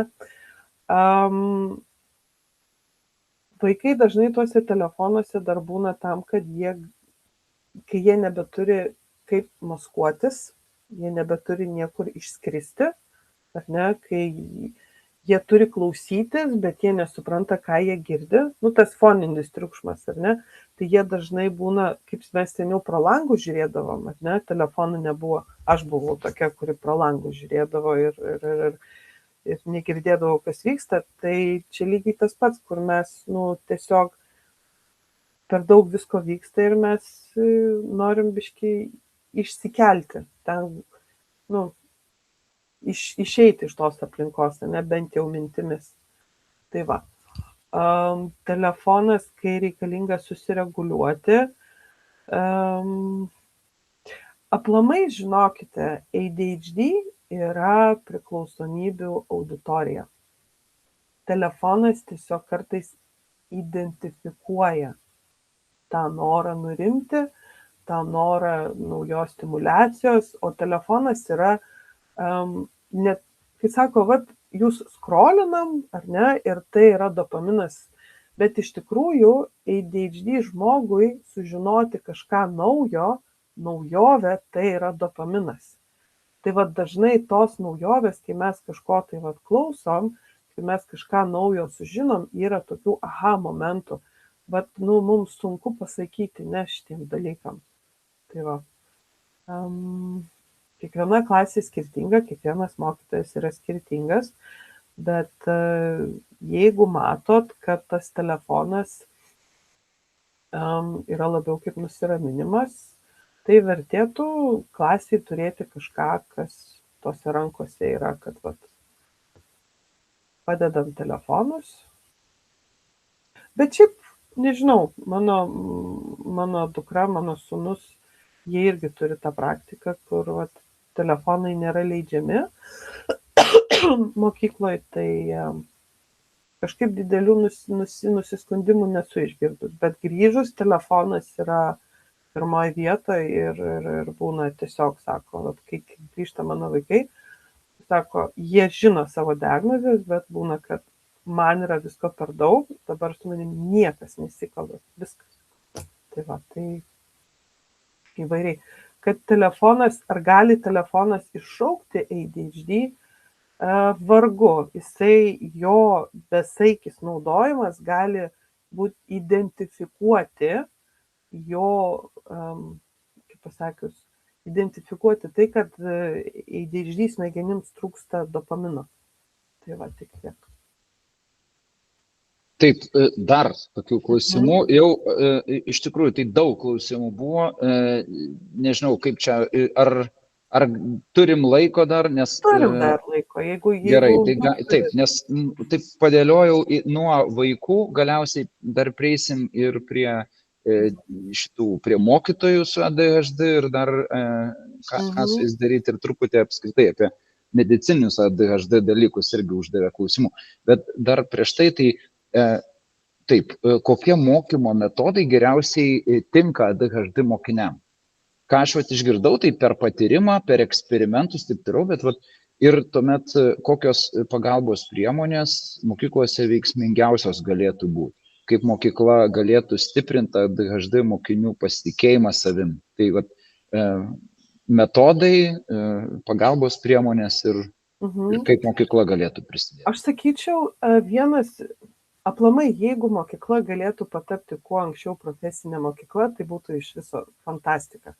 Bet kadangi to nelabai gaunasi, yra STEM šita programa, kuri labai eina per eksperimentus, per sensoriką, per pažinimą. Iš tikrųjų, tai va šitas dalykas. Labai daug konstravimo, labai daug ta pati, kaip yra kur Lego konstruktoriai robotika, ar ne, šitas irgi dalykas labai. Tai ADHD reikalinga, kad aš turiu iššūkį, aš turiu jį išspręsti, tam, kad aš padaryčiau sekantį lygį, man reikia sužinoti ir perprasti tam tikrą žinių skaičių, tam tikrą, esmę, ar ne? Ir aš einu, aš aiškinuosi, kad aš suprasčiau ir padaryčiau, ar ne? ADHD yra labai gerai, jeigu galite išplėsti, nežinau, dabar jos vadinasi technologijom, ar ne, seniau buvo darbai. Tai kuo daugiau išardyti, dekonstruoti, išmontuoti, perdažyti, sukalti, renovuoti, ta prasme, projektas, prie kurio tu gali grįžti kas 2-3 dieną, ar ne, nes kai kurie vaikai gal nenorės eiti į pamokas, bet norės eiti į dirbtuves, norės eiti išbandyti, norės eiti fotografuoti, girtis, klausinėti, ar ne, nes pavyzdžiui, mano sūnus, kuris 11 perėjo į profesinę, tai jisai man atneša labai daug nufilmuotos informacijos, kaip jisai mokinasi. Ir yra procesas, ir tam procesui jisai skaito ir ieško žinių, ir vyksta iš tikrųjų, tada pradeda vykti komandinis darbas, tada vaikai mokinasi socializacijos, tada vaikai mokinasi, kas už ką yra atsakingas, tada vaikai susiskambina, ilgiau pasilieka tam, kad atliktų tam tikras užduotis. Tai jeigu galima išardyti, jeigu galima, nežinau, eksperimentuoti, bet jeigu tas yra ok, tai tada jo galima. Dar labai reikalinga, pavyzdžiui, dailės pamokos kaip dailės terapija. Bet ne šiaip ant popieriuko papiešti, bet kad būtų mostai, kad būtų galima purvo, ar ten, kad būtų galima iš tikrųjų išreikšti tai, ką aš jaučiu. Ar ne? Nes labai dažnai per spalvas pradedam stebėti vaikų savijautas. Jeigu piešinys prasideda kokiom nors intensyviom žemės spalvom ir žiūrėk po kokio mėnesio vaikas renkasi tokias labiau pastelinės spalvas. Tada iš tos psichologijos supranti, kad kažkas buvo, kažką iš savęs išėmė, ekspresija, kad būtų ekspresija. Bernam reikalingas fizinis geras krūvis, ar ne? Tai ir svorį kelti, aplamai berniukam ADHD reikalinga apkrauti kojas. Bėgti, lipti, ar tai yra, nežinau, ar maratonas, ar kaip yra, kažkur, kur aukštai reikia lipti, ar dviračiai, ar kovos menai, ar ne. Tai, kas apkrauna kojas. kuo daugiau kojos apkrautos, tuo daugiau jie susireguliuoja, ar ne? Kas daugiau viškels, kas daugiau padarys, kas daugiau numes, kas tas toksai, nes dažnai berniukai akademiniuose reikaluose nelabai kažką tai, bet reikia skatinti, kad jie kitur save, ne tai, kad išreikštų, bet, kaip sakiau, ne dėl įvertinimo pažymio, bet tam, kad ADHD būtent bernai paauglystėje eitų į sportą, kad atsirastų įprotis emocijas išreikšti fiziniu krūviu. Bet šitas labai, labai yra svarbus momentas. Užfiksuoti, kad mokytojas sakytų, aš matau pas tave šiandien yra susikaupę, davai tu šiandien, padarom sąžiningai ten, kokią nors ten programą, ar ne, ar ten estafetę sudėliotą, ar ne, ir pasakyti, geras, šiandien tu labai gerai pavarai. Kitas dalykas, kas yra susijęs su vaikais, kurie būna negražiai elgiasi, nežinau, kiek tai yra kitiem malonu, bet jeigu tu išgirsti, kad vienas mokytojas ateina, pasako, mes šiandien susipykom, mes gal dar šiandien nesusitaikėm, mes gal dar viens kito nesupratom, bet aš tavęs rytoj lauksiu. Ta žinojimas, kad tavęs rytoj lauks žmogus, su kuriuo tu gal ir susipykai, prideda labai daug, kad tu ateitum į sekančią dieną į mokyklą. Nes ADHD vaikam reikia,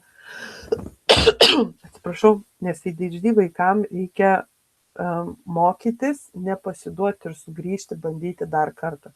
Taip kaip su dėmesiu, kur pagaunu, kad mano dėmesys iškrito ir aš grįžtu ir save treniruoju sugrįžti, taip treniruoju save sugrįžti į situacijas, kuriuose gal nebuvo lengva, bet yra žmogus brandesnis už mane, su kuriuo aš mokinsiuos spręsti tai, ko aš nemoku.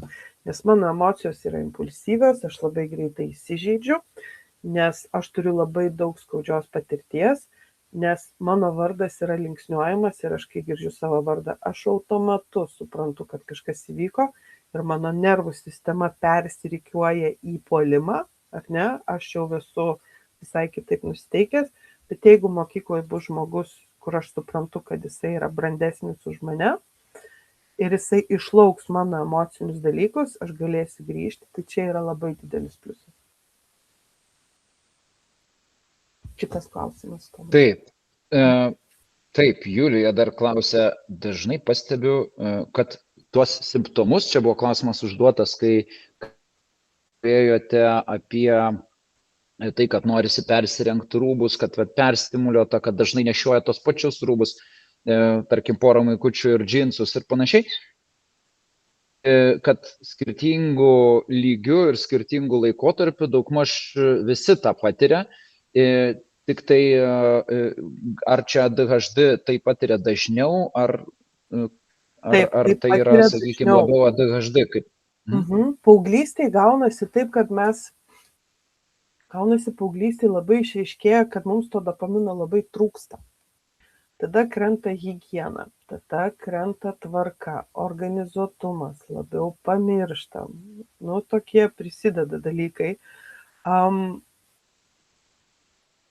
Jeigu tai yra tipinis vaikas, jūs matysit, kad jisai epizodais taip elgiasi, kad jisai, kokias 2 savaitės taip rengiasi, po to viskas gerai, ir šviesesnis etapas, ar ne?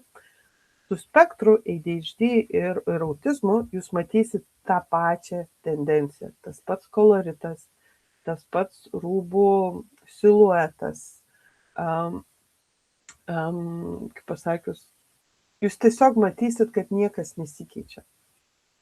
Jeigu jisai nusipirks naują džemperį, tikėtina, kad tai bus tas pats džemperis, tik jisai yra naujesnis. Tai va. Bet šiaip žinokit, dažniausiai tie, kurie vaikšto su kapišonais, tie, kurie vaikšto su ausinėm, tie, kurie vaikšto su tamsesniais rūbais, tie, kurie yra tylesni ir jie tokie mažiau bendraujantis, tai yra vaikai, kurie yra spektre ir kurie yra priversti būti aplinkoj. Tai va. Tai va. Taip, Edita dar klausia, kokia jūsų nuomonė dėl įtraukiojo ugdymo? Ar tikrai bendralavimo mokyklose yra geriau spec poreikius turintiem vaikam? Ne. Aš nepritariu ir tai nevyksta, visi perdegė. Visų pirma, perdegė yra mokytojai, ne? Nes man su savo vaikais po pamokų mokytis ir aptarti ir suvaldyti dėmesį namų aplinkoje yra sunku, bet kaip mokykloje klasėje yra labai daug vaikų, tai yra nežmoniškas iššūkis.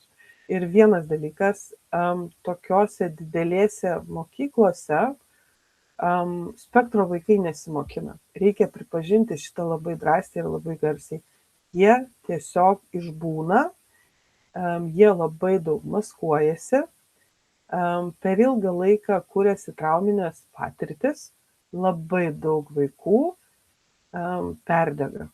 Atsiranda įvairiausių iššūkių iš tikrųjų. Ir tam, kad vaikas iš tikrųjų spektro vaikas mokintųsi, jisai turi būti aplinkoje, kurioje visų pirma nėra tiek daug foninio triukšmo. Jau vien fiziškai mokyklos dydis netinka. Jau vien tai, kad joje yra daug vaikų, jau yra negerai spektro vaikui ir paaugliui. Kad klasėje yra daug visko, irgi netinka.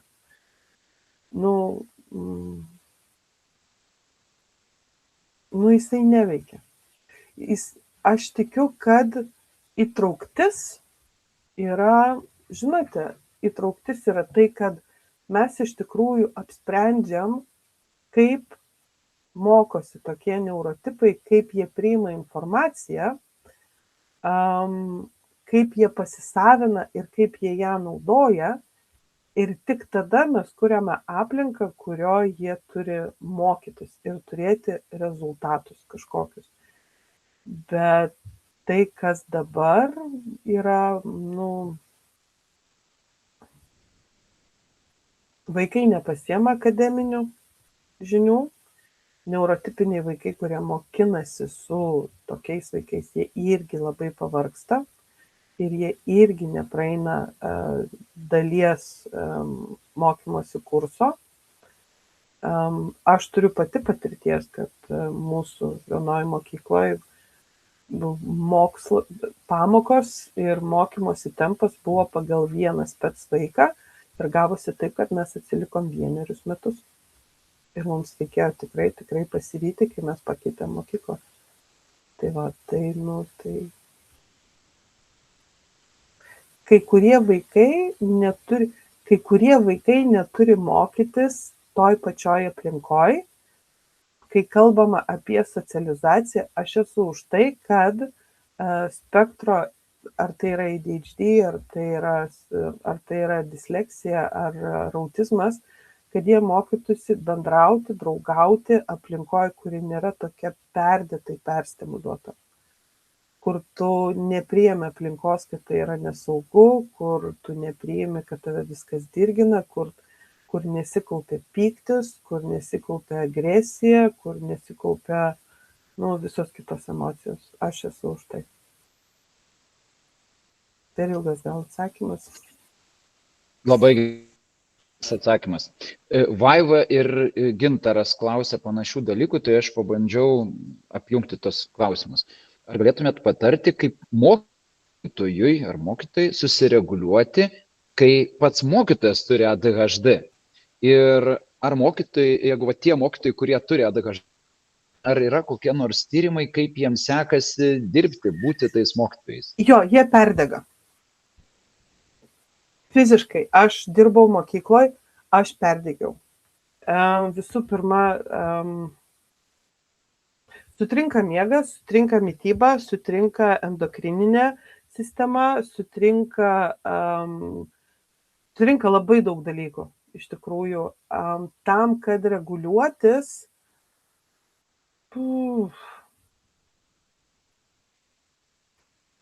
jūs irgi turėtumėt susidėlioti tokią Mokykloje jūs neturėtumėt reguliuotis, visų pirma, nes jūsų nervų sistema mokyklą priima kaip pavojų.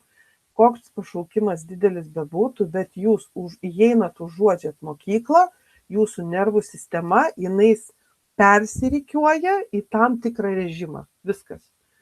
Kokias technikas jūs atlikinėsit, jūsų nervų sistema, aplinka priima, kad tai yra pavojus, jūs jame išgyvenat.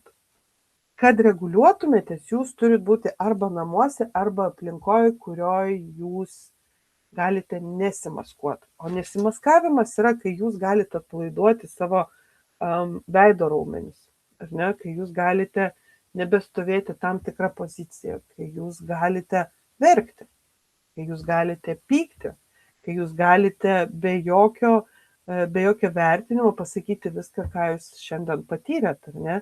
Ir nenuneigti nei vienos savo emocijos. Kitas dalykas, ta pati sensorika, duoti savo tylos, jūsų susireguliavimas kaip mokytojo, kuris nuolatos kalba ir aiškina, jūs turite nekalbėti. Jeigu galite nekalbėti, nekalbėkit. Jeigu turite namiškių, tegu jums rašo į Messengerį dar kas nors, bet jūs nekalbat, jūsų burna uždaryta. Ir ilsisi raumuo, kuris yra va šičia, va šitas va raumuo, kuris yra žandikaulio ir jisai yra skaitomas labiausiai įsitempęs ir labiausiai kaupiantis blogas patirtis. Tai jeigu jūs jį masažuosit ir nekalbėsit, tikėtina jūs greičiau susireguliuosit.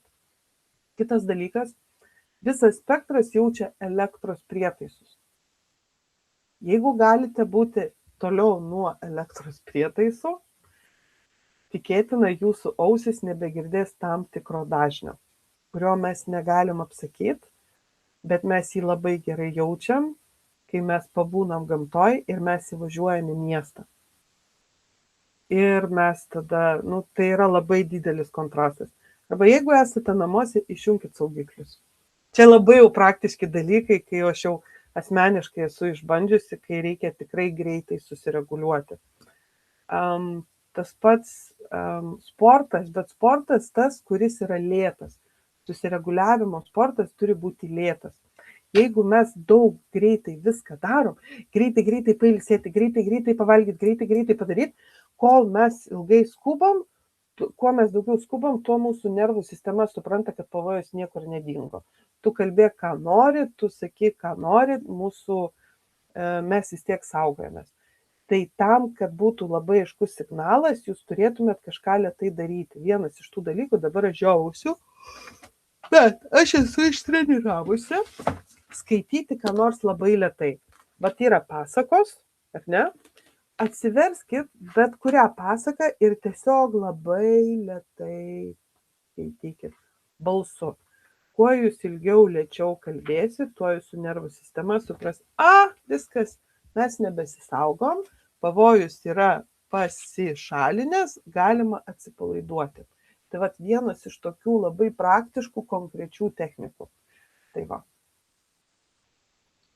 pavalgyt. Ir pavalgyti, reikėtų pavalgyti.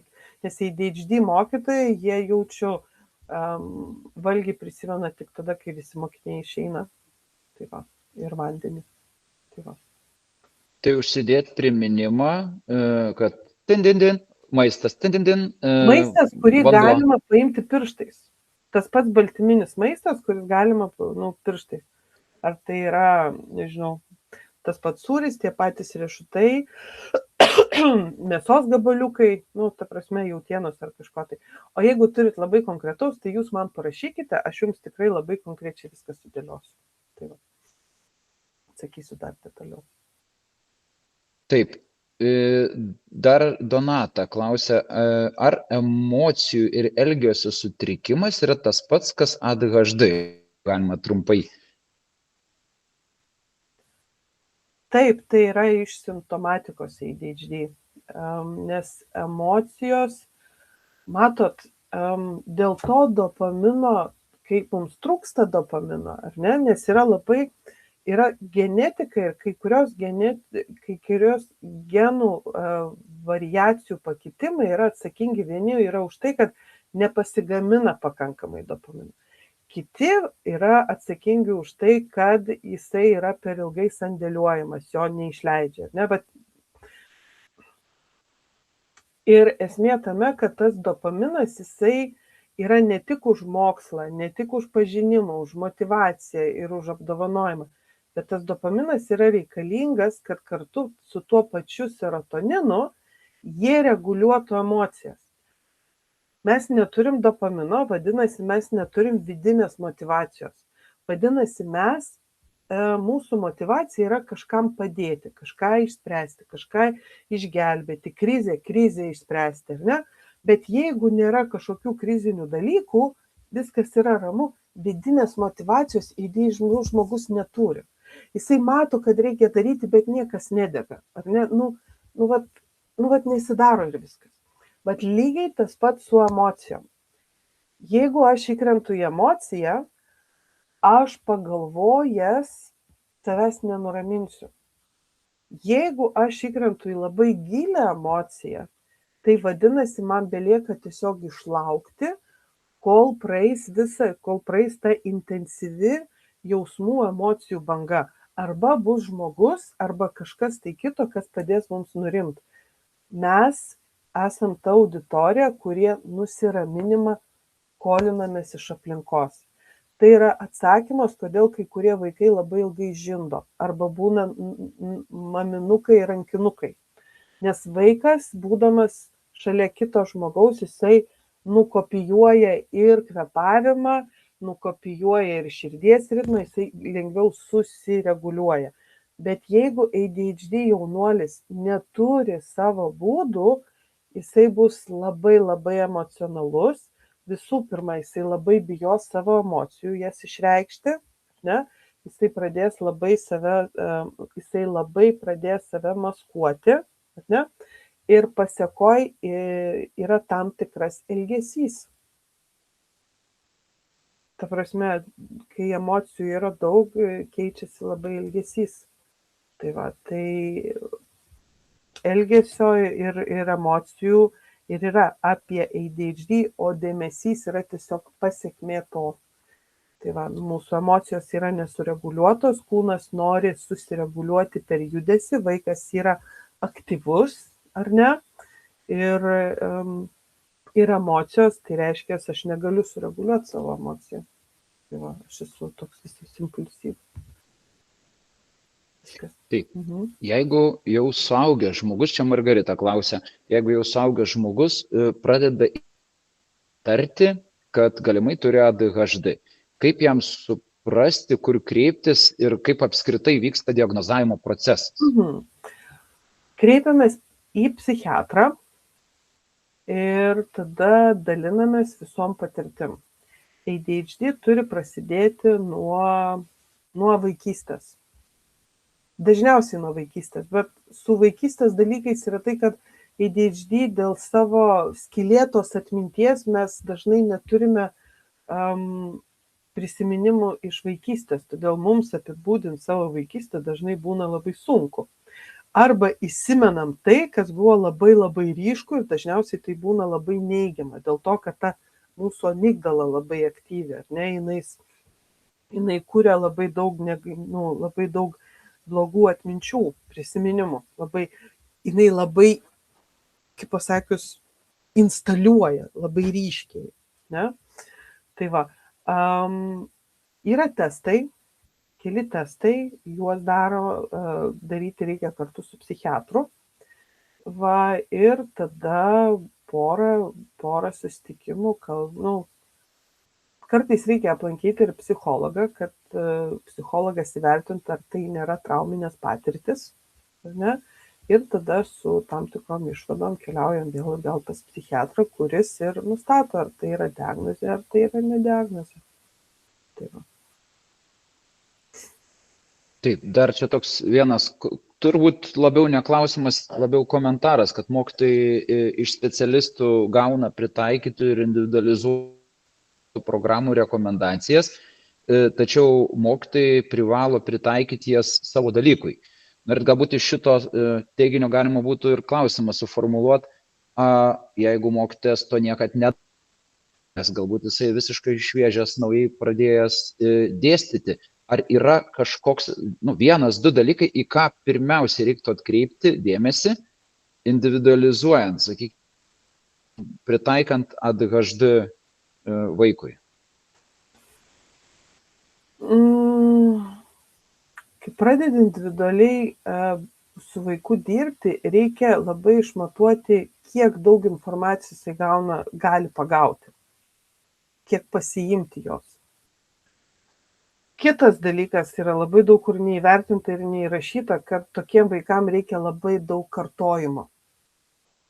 Labai daug daryti tą patį per tą patį, spręsti tuos pačius dalykus, matyti tą pačią informaciją ir juos reikia mokinti iš tikrųjų ieškoti atsakymų, ieškoti informacijos ir ją taikyti. Ir eiti, ir tik tada eiti jos prašyti pagalbos, jeigu kažkas nesigauna. Tai va, nes labai dažnai, kas su tuo individualiu ugdymu gaunasi, kad vaikas išmoksta, kad jam nuolatos padės, kad nėra pakankamai kuriami, kaip pasakius, ne tai, kad iššūkis, bet gaunasi taip, kad ne visada yra skatinamas tas savarankiškas darbas, tas savarankiškas suradimas informacijos, suradimas sprendimo, ar ne, kad jeigu gaunasi klaida, ar ne, kaip mes ieškom, kaip mes prie to priėjom, ar ne, koks yra to vaiko pažinimo kelionė, ar ne, kas jį stimuliuoja, koks yra jo žodynas. Nes kai mes perpratam vaiko žodyną, mes tada galim su jo žodynu bendraujant, kaip pasakius, tam tikrą, tas žinias jam pristatyti. Tai va, tai šiaip individualizuotas mokymas, aš labai tikiuosi, kad ateityje bus mokytojams pristatyta vis daugiau technikų ir vis daugiau gyvų atvejų, kaip tai yra daroma, kur yra sėkmė.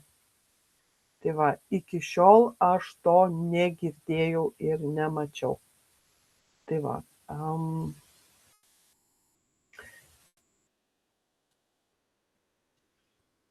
Taip, tai dar turbūt prie tokių apskritai ADHD dalykų, kad pabandžiau apjungti į vieną vietą kelis klausimus.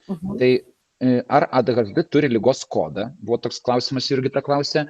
Tuomet Noveda klausė, ar reikalingas tokiems vaikams medikamentinis gydymas ir apie psichiatro pagalbą, kiek veiksminga pagal jūsų patirtį psichiatro pagalba.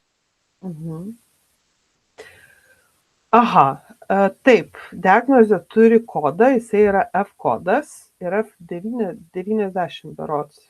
Tai va, turint tokį kodą, gali gauti receptą, yra vadina medikamentiniu gydymu, bet vaistus visada reikia pasverti, jeigu tai yra vaikas, juos reikia duoti, jeigu sutvarkius aplinką, vis tiek vaikui yra sunku padaryti. Sunku savarankiškiau dirbti, sunku išbūti mokymosi procese, ar ne? Nes vaistai gali padėti, kadangi ADHD yra tokie lengvai išblaškomi, tas mokymosi procesas ir jisai yra labai fragmentiškas.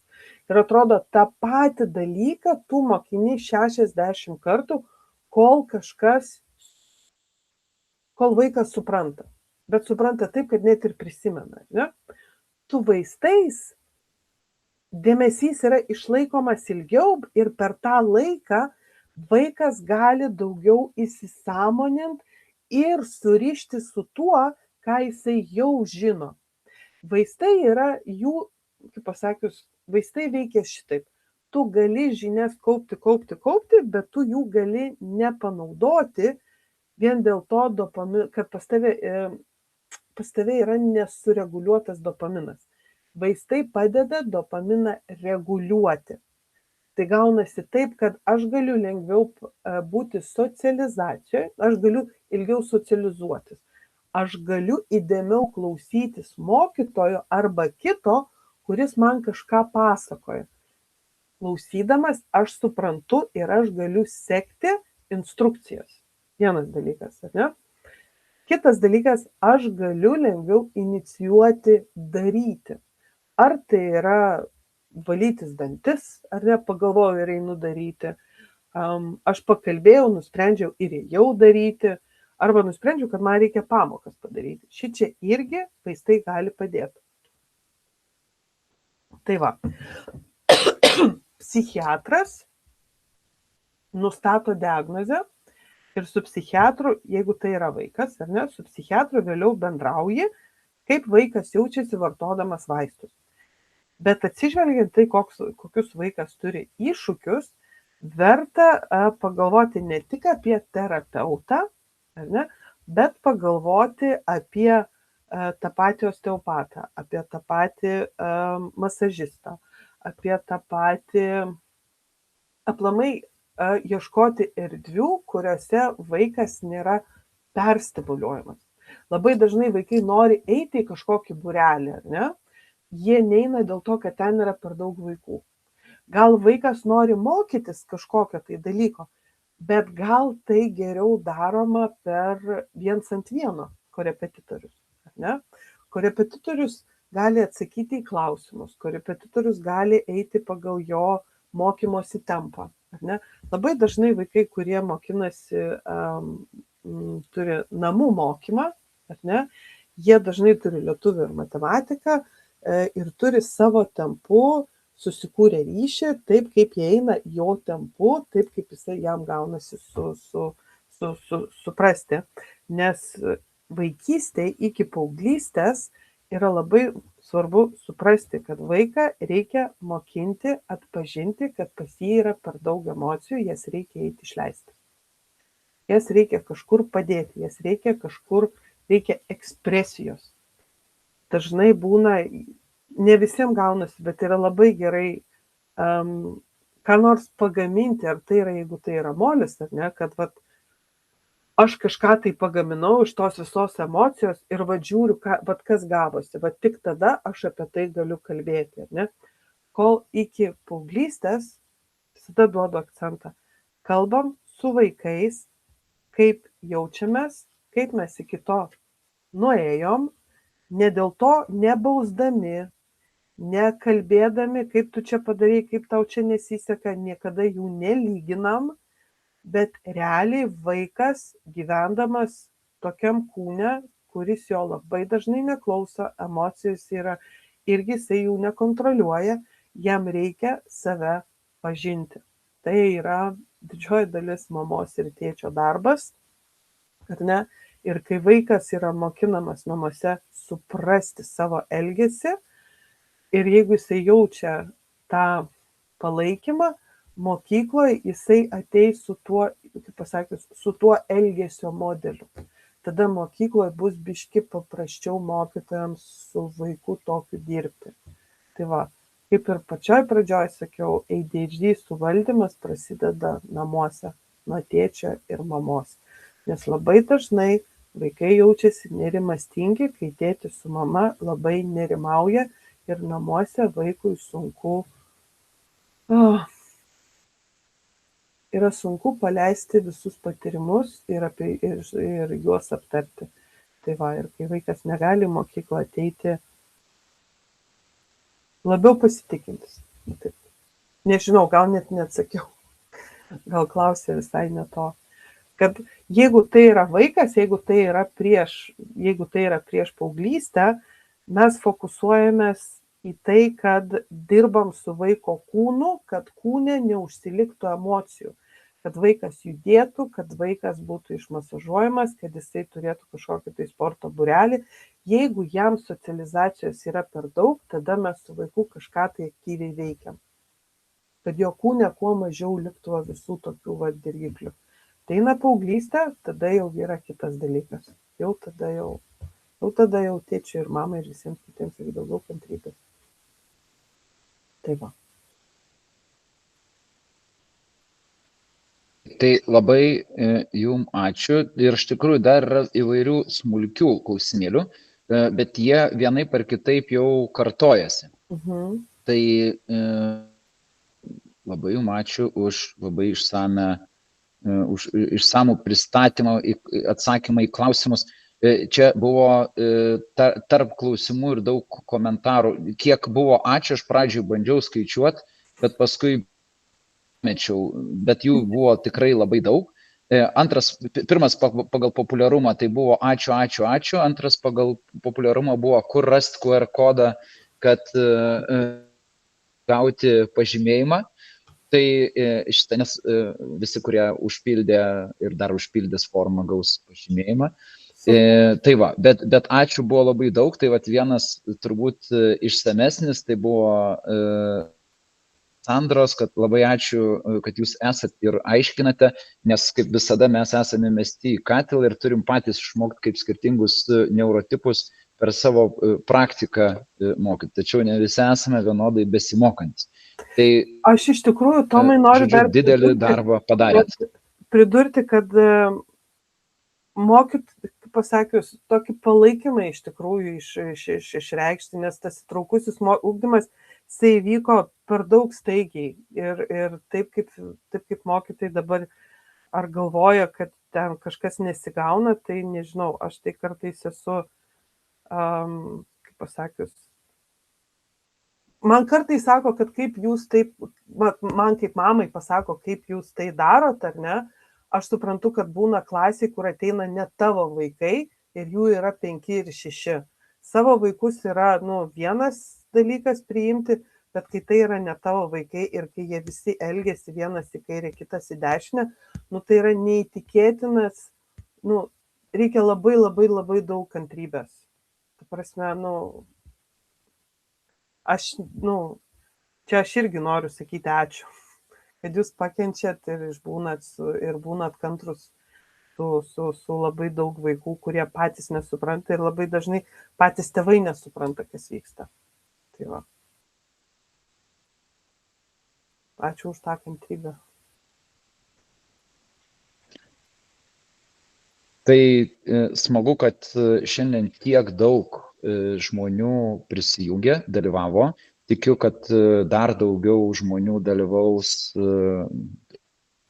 eigoje, nes mes šitą susitikimą įrašėme ir patalpinsime YouTube platformoje, tai ilgainiui turbūt dar daugiau žmonių galės perklausyti ir ras savo naudos. Tai čia vėlgi šitas renginukas toks Kauno švietimo inovacijų centro informatikų metodinio būrelio tokia iniciatyva buvo, bet gavosi taip, kad čia visiems Lietuvos mokytojams ir turbūt tiek, kiek palėtėm temų ir tėvam bus labai naudingas ir aktualus.